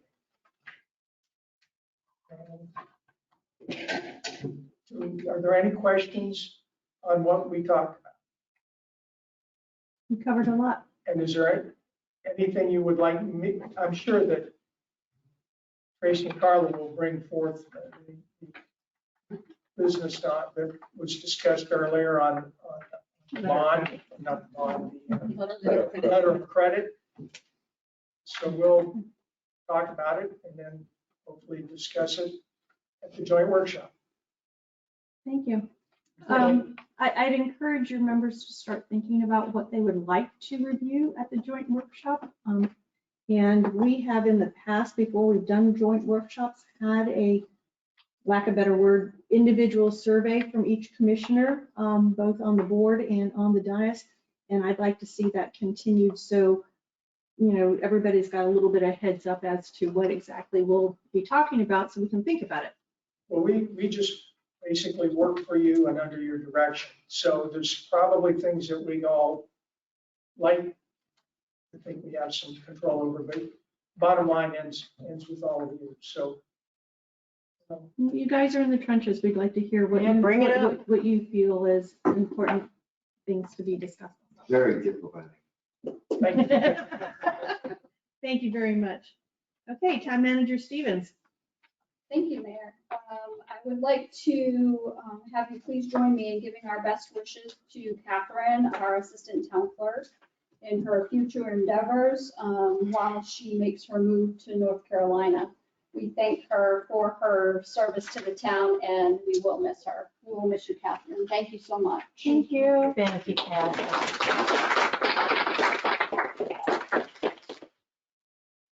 In the month of August, we celebrated the following employee anniversaries with the town. Dispatcher Courtney Hammond, 7 years, and that was it. We thank her for her service and dedication to the town. FDOT has approved the town's application to install a crosswalk in the area near Crown Colony and Fayette Drive. The town attorney is now working with FDOT on the contract language, and once that's completed, the project will be turned over to the town engineer and the Public Works Department to complete the installation. I just wanted to give you an update. I did talk to Ron Kern today from Crown Colony, and they are committed to provide $10,000 or up to $10,000 for the installation of the crosswalk. So once the town engineer does the estimates on the cost, we will send them an invoice and they will run it by their board and then give us those funds. Next item, the Coastal Resilience Partnership met and discussed our next steps and action items related to the climate change vulnerability assessment, as well as a collective grant submission to the Resilient Florida Grant Program. We will be applying for funds to expand the vulnerability assessment. The new analysis will update storm surge and tidal flooding, including new FEMA maps and rainfall-induced flooding using future rainfall for critical assets in the entire study area. We are also working with students from the Emmett Environmental Law and Policy Clinic at Harvard Law School, which offers students the opportunity to practice environmental law through work on a variety of projects. So we will be working closely with them, and that's no cost to the local governments. Staff is currently working on an infrastructure plan in accordance with the American Rescue Plan Act in conjunction with our grants administrator to submit to the Town Commission for review and approval. We'll be focusing on upgrades to the town's aging portable water system and our stormwater infrastructure. The town attorney finished her review of the opera agreement for legal sufficiency. We sent that over to the state for processing. We'll be receiving a total of $979,670, and our first payment of $489,835 was received today. Yay! We are expecting to receive the second tranche next fiscal year. And hopefully the Public Works employee and the town engineer will have something for you at your next meeting so that you can kind of look at it to see where you want to go. What I would suggest is once we submit that to you and we review it, we should hold some public hearings so that the town can weigh in on what they would like to see that money spent on as well. Bargaining sessions with the PBA are still in progress, and we hope to have a contract finalized by the end of the fiscal year on September 30th. Our next bargaining session is scheduled for September 13th, which is Monday. The town recently prevailed in a lawsuit regarding an easement over the town's property, as the route proposed by the plaintiff was not the nearest practical route to the subject property. A new lawsuit has been filed for inverse condemnation on that property, and we submitted the documentation to our insurance company to provide litigation defense. I'm currently working along with our town attorney and our assigned outside counsel, Lyman Reynolds, on that new lawsuit. And that's all I have for you. Has that proposed order been submitted yet? Yes. No, sorry, the draft was submitted today for review. Okay. Thank you very much. Town attorney. I do not have a report, thank you. You're very quick. I like that. Okay. Moving on to agenda item number 9, under staff and committee reports. Chief Jones, will you please present your chief report? So as you all know, there are within your packets, the report for the month. I have modified that report to have some additional information for you, specifically on the fire EMS reports and the timelines associated with responses. That's something that I'll be monitoring as we move forward and articulating in that report why those response times may exceed 10 minutes in certain cases. In addition to that, I've offered all of you, if you request any additional information as part of the report, to please let me know. I'll be more than happy to provide that with you. Apart from that, I would like to thank the community and all of the support from the commission individually and as a whole. The transition has been smooth and many changes are already in progress. And with the permission from the commission, I would like to take this opportunity to recognize an officer who had the privilege of saving a life in the month of August. And that officer is here, so if it's okay with you, I'd like to present them with an award. Absolutely. Officer Keith Ramirez, would you step up, please? I use the term step up because this is something that Officer Ramirez does on a frequent basis. He's a very, very supported and detailed employee. He is, in my opinion, one of the best officers we have. Although all of them are valuable to us, he's one of our best.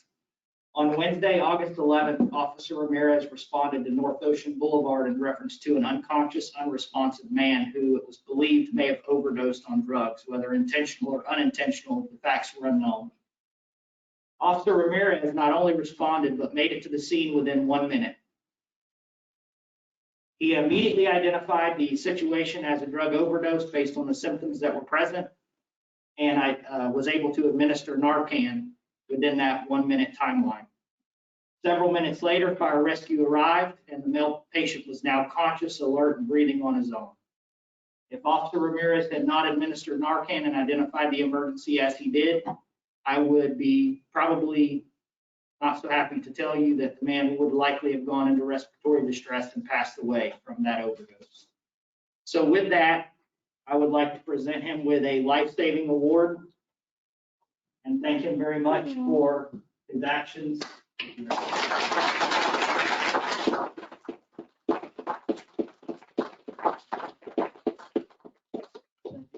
you. Thank you. So that's a pleasure of mine to be able to do that. Obviously, that doesn't happen every month, but when it does, I'd like to bring that to your attention so you all know what your officers do on a regular basis. Thank you, Keith. Thank you. Other than that, I have no additional information for the commission. That's a hard act to follow. Wow. Thank you very much. Okay. Town engineers report and public works report was included in our meeting packages. Are there any questions or comments from the commission? Hearing none, I'll move on to item number 11. Official Guy, will you please present your building officials report? Thank you, Mayor. Good evening, commissioners, committee members, staff. Please accept the report package, right? I'd like to add one item, however. Use your microphone. We have begun a training series for landscape contractors who work on the lagoon. We had one initial meeting. I believe it was sometime in August, and we had 3 contractors that represented almost 50% of the work that's done in the 66 lagoon area. We have the response was tremendous, and so far we've actually seen some good initiatives. I think it does help to educate these workers. They were very happy, and we're going to continue this every quarter. We are going to have a training seminar that will educate them to the importance of our dues and what it means to our community. We are going to have another meeting at midday on Friday, September 24th. So if you have a contractor who does work on the dune, I welcome them to be in the meeting to access this training. Otherwise, if you have any questions, here to answer them. Thank you. Mayor, may I make a couple comments? Sure. I wanted to give a big shout out to Guy because while I was away this summer, I ran into a friend of mine who's an attorney in Gulfstream, was representing a couple homeowners moving into Ocean Ridge. And he had to make sure I knew how pleased they were with the efforts you made on their behalf. He said they were having some initial issues where they weren't quite sure where they were supposed to go and how it was supposed to break out. And meeting with you, he said you were consistent, you were clear, and you were so helpful. So I just wanted to tell you, A, that, and B, the landscaper for my development attended your Dune conference there, and he called me and said the same thing, how impressive he was and the proactive, and there were many things you discussed that they did not know, such as we talked about tonight at your meeting with the public rights of way and trying to keep the growth out of there. And he's jumping right on it because he knows it's the right thing to do, which is only because you let them know. So I just needed you a couple pats on the back there. Thank you, Vice Mayor. And I must pass this on. My assistant town clerk was very helpful in that situation, and she'll be missed by the building department. Okay, thank you. Moving on to commissioner comments. Okay, number 12, Vice Mayor Holbert, will you please advise us on the issue? So I wanted to bring back up the masking for town hall. So I did a little research, spoke to a few people, and this is what I would like to say before we talk about it again, is the Delta variant has now changed the course of the pandemic. It's far more contagious than the Alpha, approximately triple the transmission rate per person, and absolutely calls for precautions that were not necessary a few months ago. That would be wearing masks indoor situations where the public is part. Both the CDC and the WHO say that people should wear masks indoors and outdoors in hotspots. And Palm Beach County is officially a hotspot. That was 8/27. That means our level of community transmission is high. That is when there's a substantial transmission quantified by 99 cases per week out of 100,000 people, with positivity rate between 8 and 9%. Palm Beach County is 621 cases per 100,000 and 21% positivity.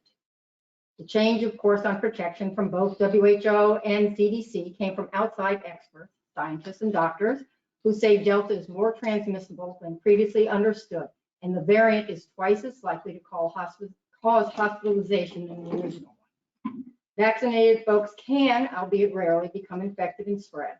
And according to these two sources, that's the WHO and the CDC, they say the new facts are so worrisome and warrant an update to recommendations. So community transmission, children, immunocompromised are a few of the reasons to mask up and socially distance indoors. On the local level, Bethesda ER physician, who I have known for more years than I care to say out loud, discussed this with me and told me he was totally at his wit's end. Said more than 95% of the patients hospitalized for COVID are unvaccinated. And because Delta is so much more highly transmissible, we are now in a local crisis. Ignoring the facts and not trying our best to mitigate the situation, such as vaccinate number one and wear masks, only deepens the horror of what he's seeing every day. So as far as Ocean Bridge, thinking of masking at our town hall, he says it's a no-brainer. Any and every extra level of protection needed to be utilized under this until it's under control. 5,000 deaths in 1 month, he saw. And in his expert opinion, refusal to wear masks is actually increasing. So our local hospital was totally out of beds. They were, as of last week, he told me they were putting overflow ICU patients in the ER. There's a refrigerated truck in the back of the hospital for overflow from the morgue. Nurses are moving elsewhere because people are offering them more money for less stress. The oxygen is running out, if you can believe that, who knew? Last week, there was an oxygen ambulance that went via police escort from Bethesda to Cleveland Clinic. And Cleveland Clinic was down to 1 hour left of liquid oxygen, which is what they use in the ventilator. So the other municipalities, I called around to see who else is doing what. And Palm Beach County declared a local state of emergency during August, and they're now requiring masking for employees and members of the public inside county buildings. Delray Beach, Boynton Beach requiring masking in government buildings. Manalapan offices are closed to the public, and mask requirements for anybody that comes in and out of the government building. Mask requirements are in effect in government and county buildings in West Palm Beach, they reinstated.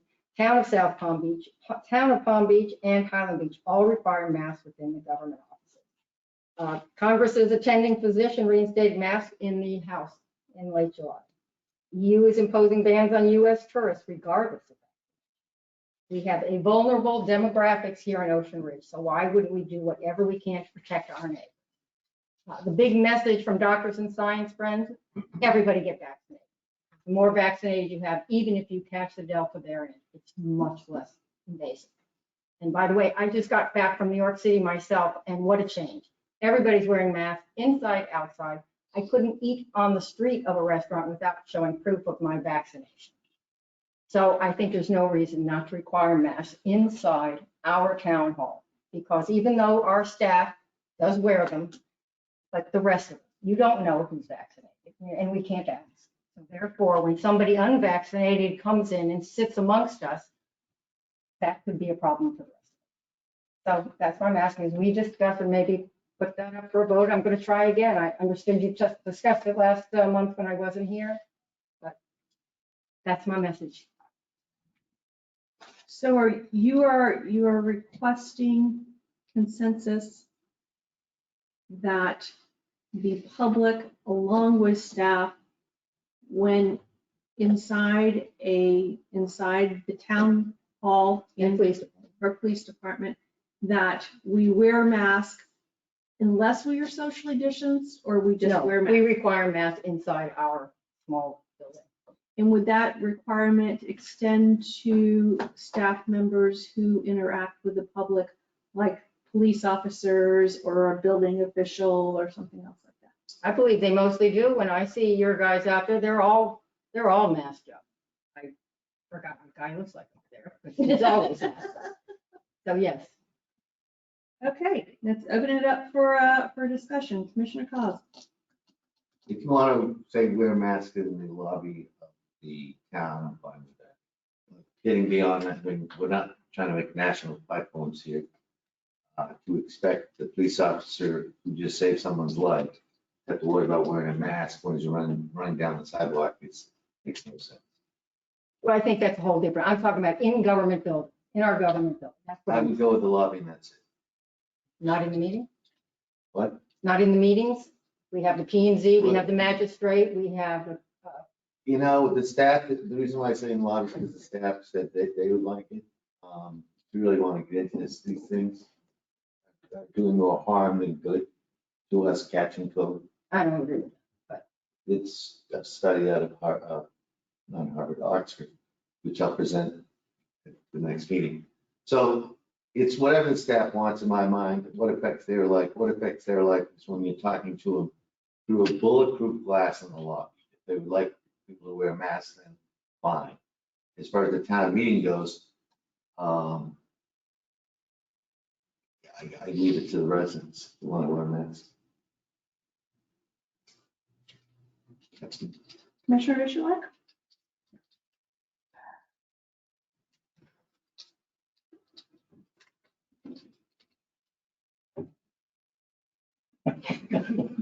Joe Biden. No. My wife's a doctor, so I'm torn between different sides of this one. The masks definitely, without a doubt, help in the spread of any virus. There's no discussion about it. Definitely helpful. Being vaccinated is definitely the right thing to do, and it's definitely the thing that will prevent you or will give you the greatest chance of not dying from this one. And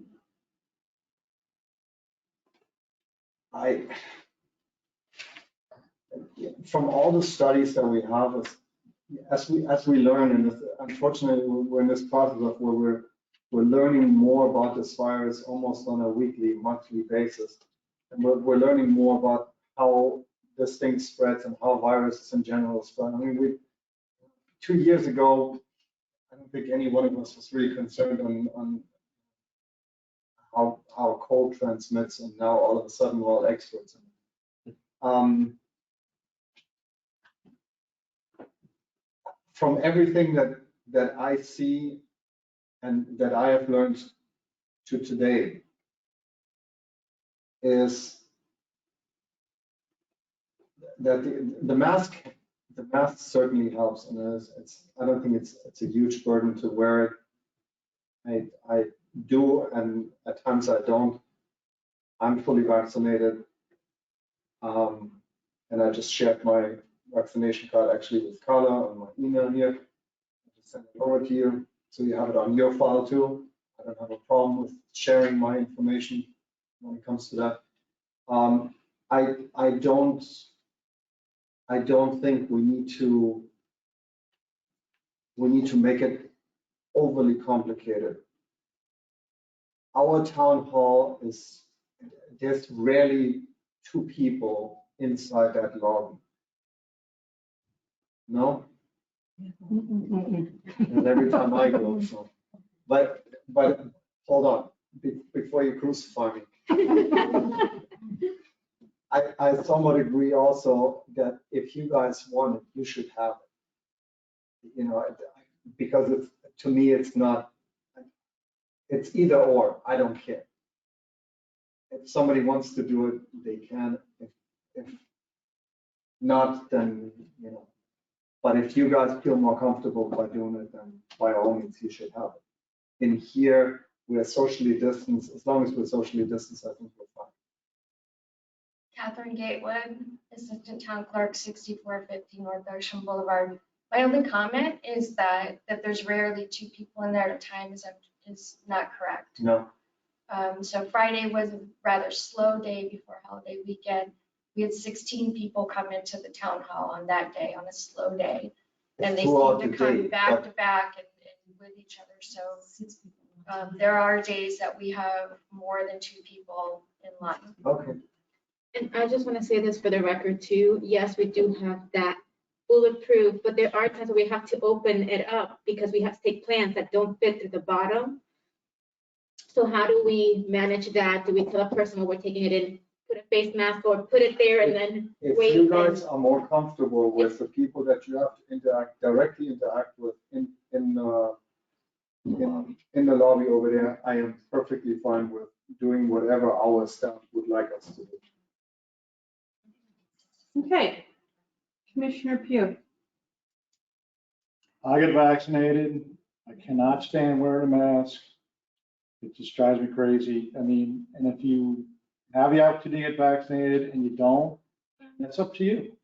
And the thing is, if you're going to be one of those people that are sitting in Bethesda's emergency room and sucking in air, that's your entire decision. Now, for me to have, if I have responsibilities, like I have caregivers at home, or I'm the caregiver at home, or I have people I'm around that are susceptible, that have certain conditions, then I would be wearing a mask for those people. However, generally speaking, I'm not going to be wearing a mask. Now, as it pertains to town hall is a different place. It's a place where you work primarily and people come to visit you. So saying that, if the staff, not one person on the staff, but the staff as a whole voted to say, yes, we want to have masks in the town hall and make it time certain for a certain amount of time, people come in, I would have no problem with that. I just think that some of it is a little over the top. I mean, you have these things here, but I'm sitting 3 feet away from each one of you. So what does We this know, do? we know we're vaccinated. You Yeah. don't know who comes in town hall that isn't. Well,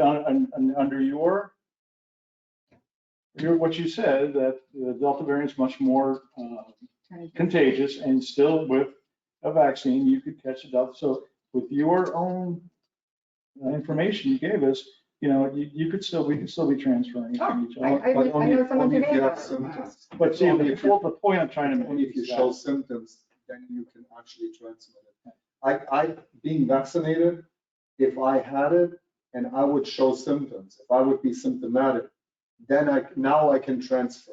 well, like But you if said I- earlier if too, I have Mark, it- it's my turn. But remember what you said earlier, now everybody's an expert. Okay? You can ask anybody out here, everybody has their opinion, and everybody's an expert, and nobody's an expert. And then even the experts disagree with it themselves. So at this point in time, we're talking about the town hall. Not talking about outside, not talking about New York, not talking about outside in Delray Beach, go to Delray Beach. And if you can find one person with a mask on in Atlantic Avenue, it'd probably be just the wait staff. That's it. Maybe. And my family and a lot of other people. Okay. Who want So, personal responsibility. excuse me, if you want to address the commission, you go up to the thing and do it. It wasn't a public All right? call. We have a disagreement, that's all. Yeah, I'll be glad to. All right. That's fine. I appreciate it, but, Okay. So So can I just clarify what you said? What do you mean by town hall?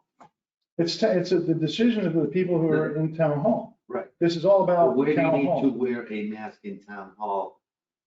Because you now know that the staff, all five. To make you comfortable. If the staff is comfortable with people coming into town hall having to wear a mask, I have no problem with that.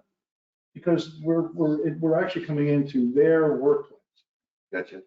Are you talking lobby or lobby meetings like this? I'm talking about the lobby during mostly working hours. During meetings, I think the meetings should be based upon whatever the state of Florida's doing. Okay, my turn.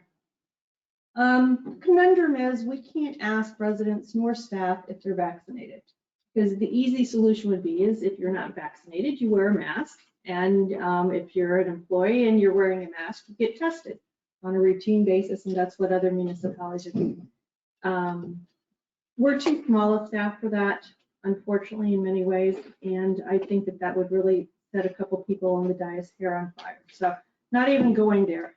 But the problem is we don't know. There's not, your teeth don't turn green if you've got vaccinated or you didn't. Well, at least not yet. So, but the problem is it's not up to staff. It is up to us to set policy for our staff. And I don't feel that, having queried this, that any of our staff have a problem with masking up. If we're really vulnerable, we're a really small staff. We lose 1 or 2 members and the rest of them have to quarantine. I mean, our town hall could be shut down in a nanosecond. So, I mean, it's not even worth, in my opinion, having this discussion. I would take it one step further. Not only do we wear masks, do we request that our residents wear masks, but as wonderful as Officer Ramirez is, I would want him to have a mask on when he came to my aid. I'm in the middle of a remodel, so I get to see Mr. Guy quite often. He has a mask on. It doesn't seem to inhibit us one way or the other in getting our business done. I don't think the officers, and I'll defer to Chief to weigh in on this also. But if there's one small thing that we could do that would save somebody, I'm not an expert. None of us are experts, and it changes so quickly. I would hate to think that we would make a decision on something that's very, very easy and very, very simple and make the wrong decision and, have that on our backs. So with that, Chief, how do you feel your officers would feel about wearing masks? So the majority of our staff has maintained the mask wearing since the beginning. There's really been no opposition from staff. It's always uncomfortable, and especially when you're in heat and, obviously in an emergency situation. We've had several of those during the COVID incident, whether it be a pursuit or whether it be some other kind of emergency. There are times when we don't put a mask on for reasons, but those times are very, very few and far between. The majority of our staff at the police department, I would say as high as 70% has been vaccinated, voluntarily gave us the information that they were. So we're not looking at, a huge staff population for the police department that's not vaccinated. But again, that's personal choice, and we don't share that with other employees. So one employee may not know what another employee is or is not doing as far as vaccination goes. Again, there's been no opposition from employees. There's been no complaining about wearing masks. We've gone from one extreme in the beginning where we were checking temperatures on a daily basis when you came to work. And then, we've stopped doing that. And now it's more of a voluntary type compliance issue where whether or not you've got symptoms and whether you should be coming to work or not. And staff has been very, very good and very honest about, those situations and reporting those. We've had more instances of COVID positive employees in the last 4 months than we did during the first phase of COVID. Yeah. So if that helps you to make a decision, and that's, information that obviously I'm willing to share, not individually about employees, but as a whole.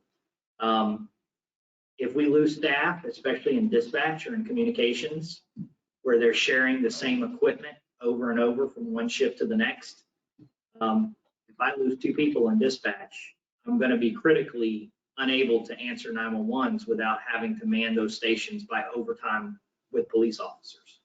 So it doesn't hurt us to wear masks from the police department's perspective.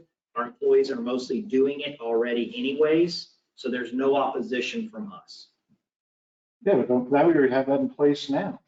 That's what we voted on last week, or last month, was to have you guys wear masks inside town hall. And we also do it in patrol cars and interactions. So, from our perspective, we're not opposing any kind of a restriction that you would implement like that at all. So that's. Well, the discussion now is whether to have the public come in wearing masks. Is that right now? He knows. So- Yes. We don't Exactly. deal with the public as much coming into our facility as You're going town out to hall them. does on a daily basis, because all of our encounters, there's a barrier up unless the dispatcher chooses to open that barrier to have a conversation. Mhm. So our predicament is a little bit different. Most of our encounters we're doing outside of town hall or outside of the police department, one-on-one in someone else's environment. Okay, so I guess my point is that we're all on the same page when it comes down to town hall. It's just the That's my discussion point. here is just the fact of the public coming to town hall. So if we can stick to that. What is the, We did. That's exactly the whole point, was having people the public mask up to come into town hall, like all the other municipalities are doing inside government buildings. Tracy, didn't you have to wear a mask when you went to court? Absolutely. I had to wear it the entire time I was in the courtroom Everybody, for right? 3-4 days straight. Just what you did. now we Because they understand. can't ask you, for a vaccination, which whoever said that would be the great thing. But still, I know 2 people that had breakthrough cases. It happened. I have them in the family. Yeah, it happened. So therefore, one more layer of protection. I don't think it's too much to ask for the town hall. People that come in, the people that are. That's my. And I think I've heard everybody say that if it makes staff more comfortable, Right. that we're all in for it. I guess maybe I was just piggybacking on your idea and saying, if we're going to be Go the next a step. little bit more conscientious, just go to the next step, that any staff member outside town hall who interacts with a resident, that they, when possible, as long as they're not chasing us down the street because we've, stolen a car, that When possible, Spirit. when possible, that they will also give the residents the courtesy of wearing a mask. Because as a resident, I can't ask Mr. Guy if he's been vaccinated, nor could I ask Mr. Ramirez. Of course, if I was passed out from drug overdose, I probably wouldn't be. But I mean, I don't have that luxury, and I don't want to put our residents in that situation either, so. Okay, so. So, Mayor, you want to make a motion, we'll have the town. How would we do that if we seem to have a consensus that it's not a problem to require masks. That's the deal, not recommend, require masks with, inside the government buildings. How do we do that? Would you like a motion in a second? Just have a regular motion, right? Okay, Consensus, motion second. we have a consensus I'll basically. make a motion If I to, may, Madam Mayor? Sure. I think the consensus would be good for the manager to have a policy requiring masks. I don't think we need to do a vote. Okay, that's what I was asking. I don't think so either. Well, maybe I'm an outlier, yes, no lobby. If you're a citizen, you choose to come to the meeting and you're vaccinated, that's your choice if you then want to wear a mask. Well, Steve, we also, just let me mention, we have a lot of meetings, staff meetings with the public in In this here. room, like if we have to. Yeah. but that would be part of town hall. Right, Yes, exactly. correct. Any place in town hall, government building is how everybody else is. Let's just do it here too. Yeah, how's it gonna hurt? You walk into that door in front, you That's my request. So, but we have to word it in a way that it gives me at least a chance to get out of this building. oh, you didn't bring one. So you'll make a policy Yes. Okay. Which will be the same policy we had before. before, right, just go back. Okay. Same one. And to add on to that, I dare even try to bring it up. Would there also be consensus that when staff is dealing with residents out in the community, when possible, that they would also wear a mask?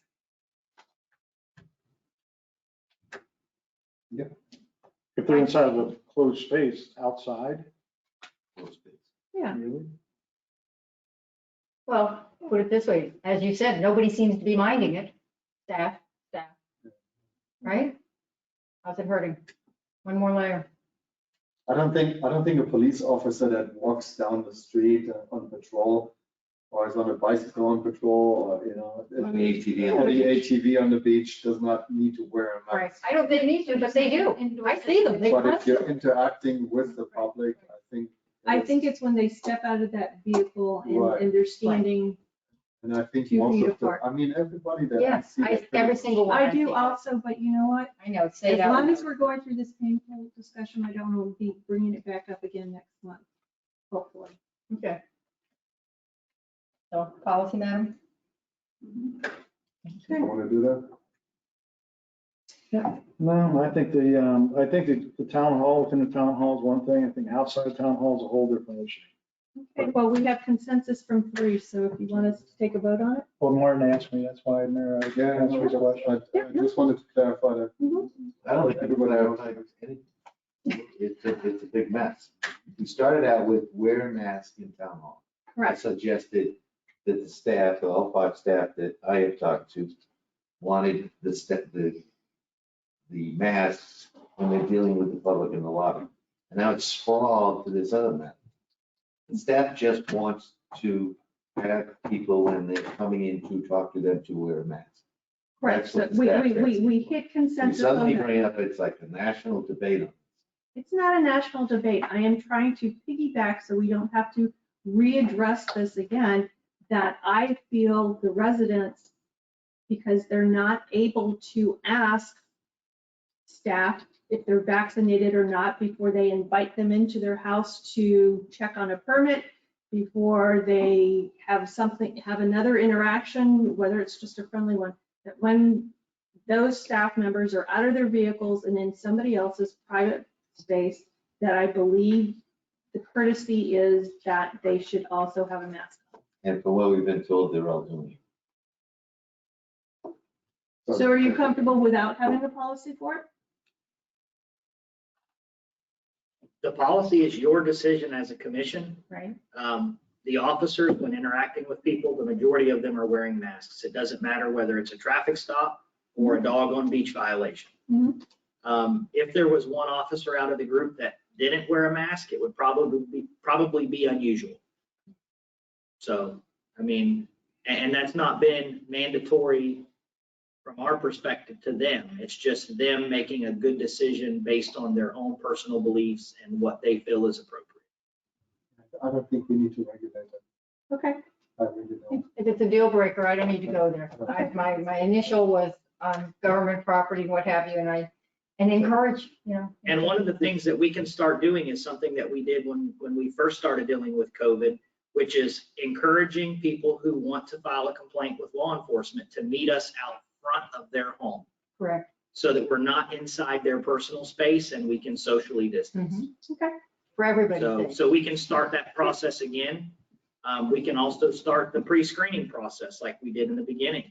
Have you been out of the country in the last 14 days? And certain questions that give us the ability to say, okay, if you've answered yes to any of those, we're only going to meet you out front unless you can't meet us out front. And that's a process that's very easy for us to implement. So that makes you more comfortable for the residents to have that encounter in an open space that's well ventilated. We can make that happen very easy. And for you guys as well. Yeah. I'm concerned Correct. for y'all as well. Okay. We're closed. Got it? You got it. Thank you. Okay, Commissioner Claus, you are up, please.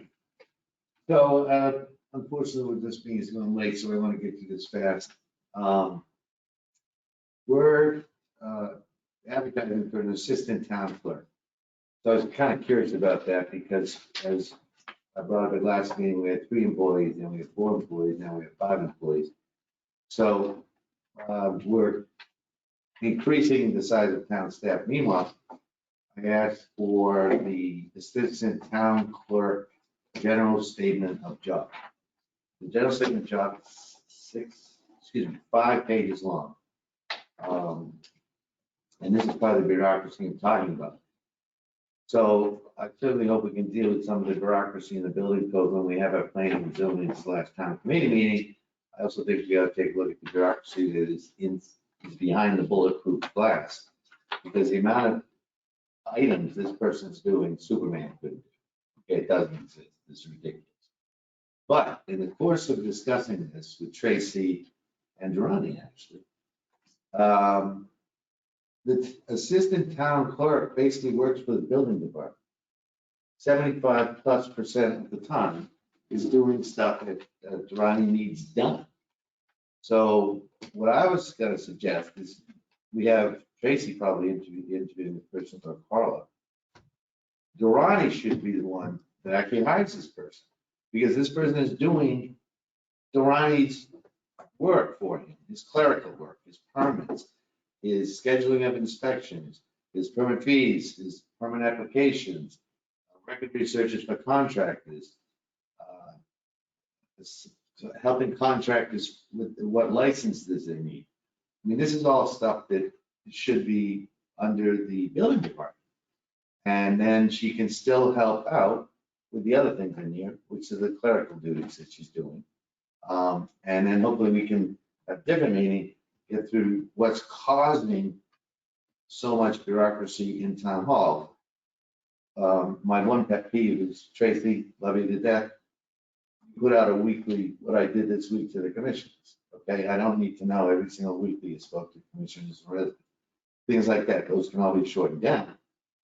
So that we can then begin what really needs to be done here with the increased building department, the new building assistant, what do we call them? Assistant building official coming in. No, that would be just a building inspector that would be. The building inspector. The Okay, or inspector he's instead coming. of a hard. We're bringing in an additional public work guy. Now we have 3 public work guys. We're bringing in computer and software such that payroll is now going to be automated to save all that time. We're also bringing in a computer system so that permits will be up on a website that is built to do this 24 hours a day.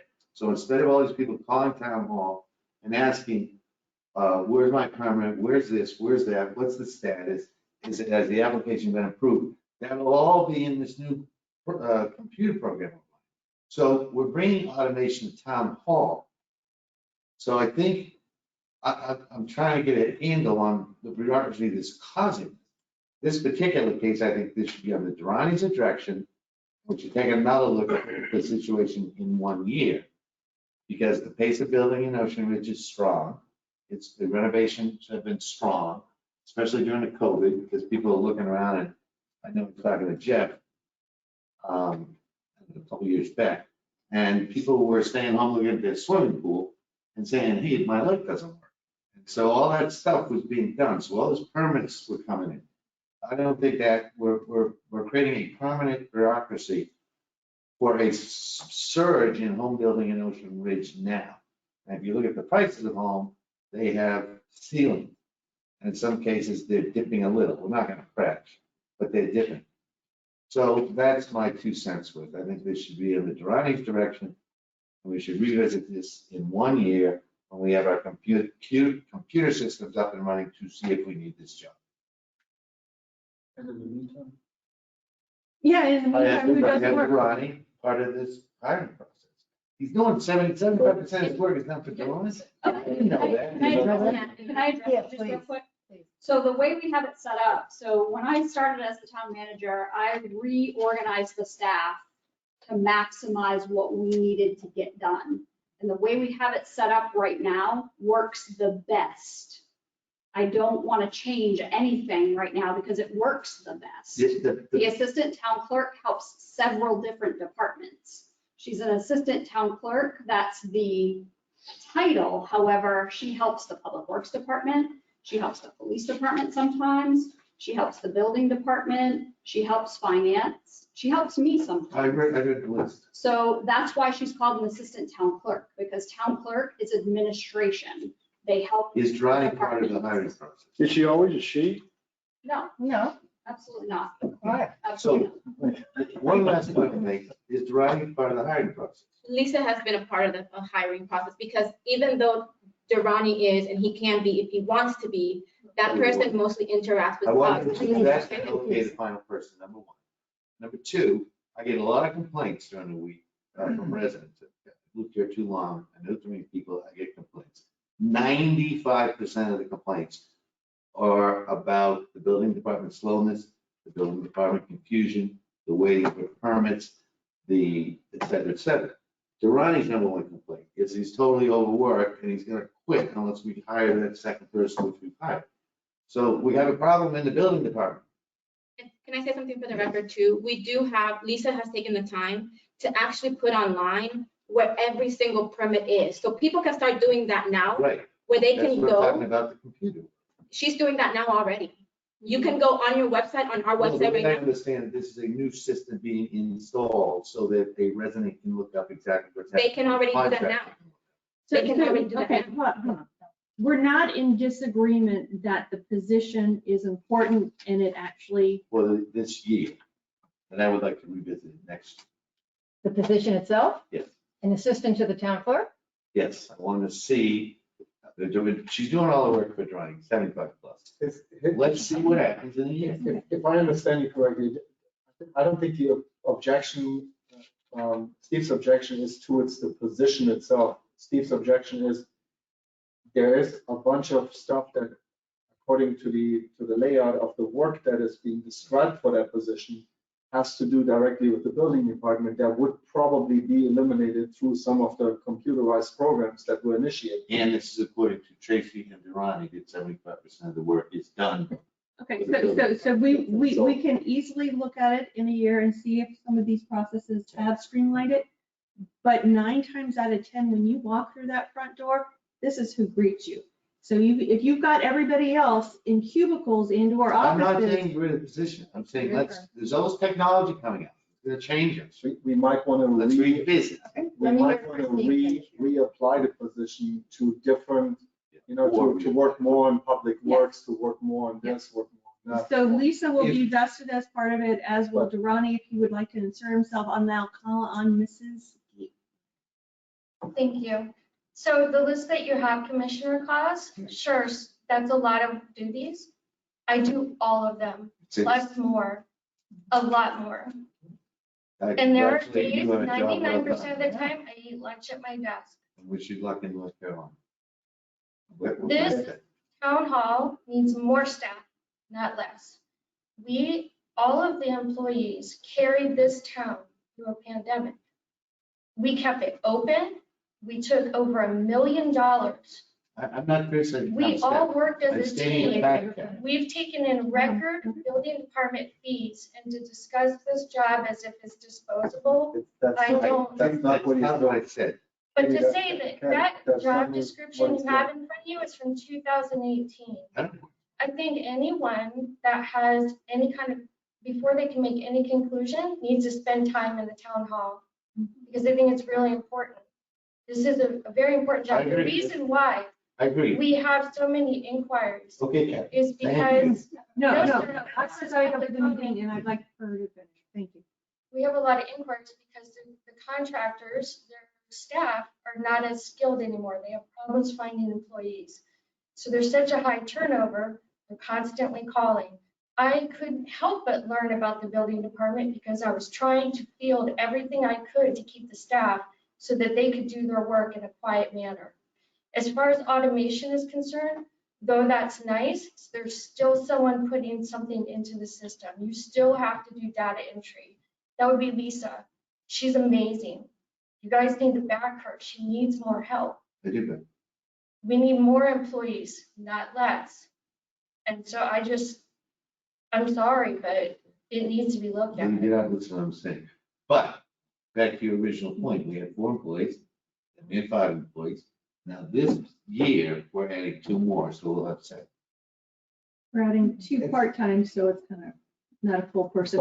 But let me, what he's saying is not that your position is not valid, or that it's not appreciated, or that it's not necessary, or that But he's it saying should be there's eliminated. bureaucracy and that there's no one can do all those things. I did it all. That's not what he's saying. What he's saying is that based on the things that you're doing today, which you're, they need to be done, and you're doing a great job, because town hall is running, and it's running good.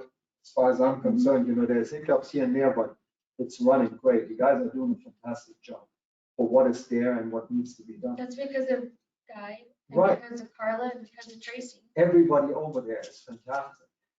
That's not the point. The point that he's making is that while we're implementing new computer systems, new things that will help alleviate some of the stress that you guys have right now, we need to then reassess if your position, not you, the position needs to be readdressed, and then maybe instead of having 75% doing things that have to do with the building department, now you're only doing 25.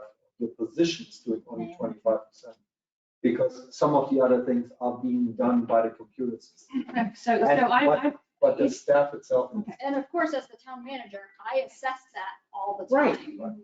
That was And I my will make point the was going to be, recommendations. as things Right. change, because the position is not going to change, it's still assistant clerk. But as she has less to do with doing the part with it that helps Lisa dig out from underneath, or whatever Carl is underneath, as things change, you reassess. That's Yes. your thing. You reassess and say, Correct. okay, now she doesn't have to do as much of that. Maybe she can actually not have her lunch. And she can get caught up on records management. Right, there's projects other that things have that she'll been do. It's not like done she's for stuck years. being Durrani's, I'm not Third. saying she's. No. Okay, I'm sticking my high heels in again. This is a If you let me make one. It'll be a quickie. So, what brought it to my attention is somebody was trying to build something, they asked Ronnie a question. Ronnie had to burrow through some back room here that looks like the National Archive to find a piece of paper. And the reason for that is because we don't have anybody with any hours available to scan. So the whole idea is with the computerization, maybe we can scan that stuff. So instead of it taking Ronnie 45 minutes to an hour to find something, it'll take him 5 minutes. We do not have a scanner that big. I know. for Yeah, those and then- kinds of we- things. Okay. have something else to do. No, zip. We have a very efficient town manager. She knows her employees, what they're capable of, what their duties should be. I'd be happy to reassess all town employees in the next budget cycle. But for now, we wish you well. Please don't take this as a sour note at all. No, I It do is, not. it's not. okay, good, fantastic. Thank you very much. I'd like to call this meeting closed at 8:26. Thank you. Hi, you know what? This is. No, that's your, that's I should have it. Doesn't she have a little rubber thing for that?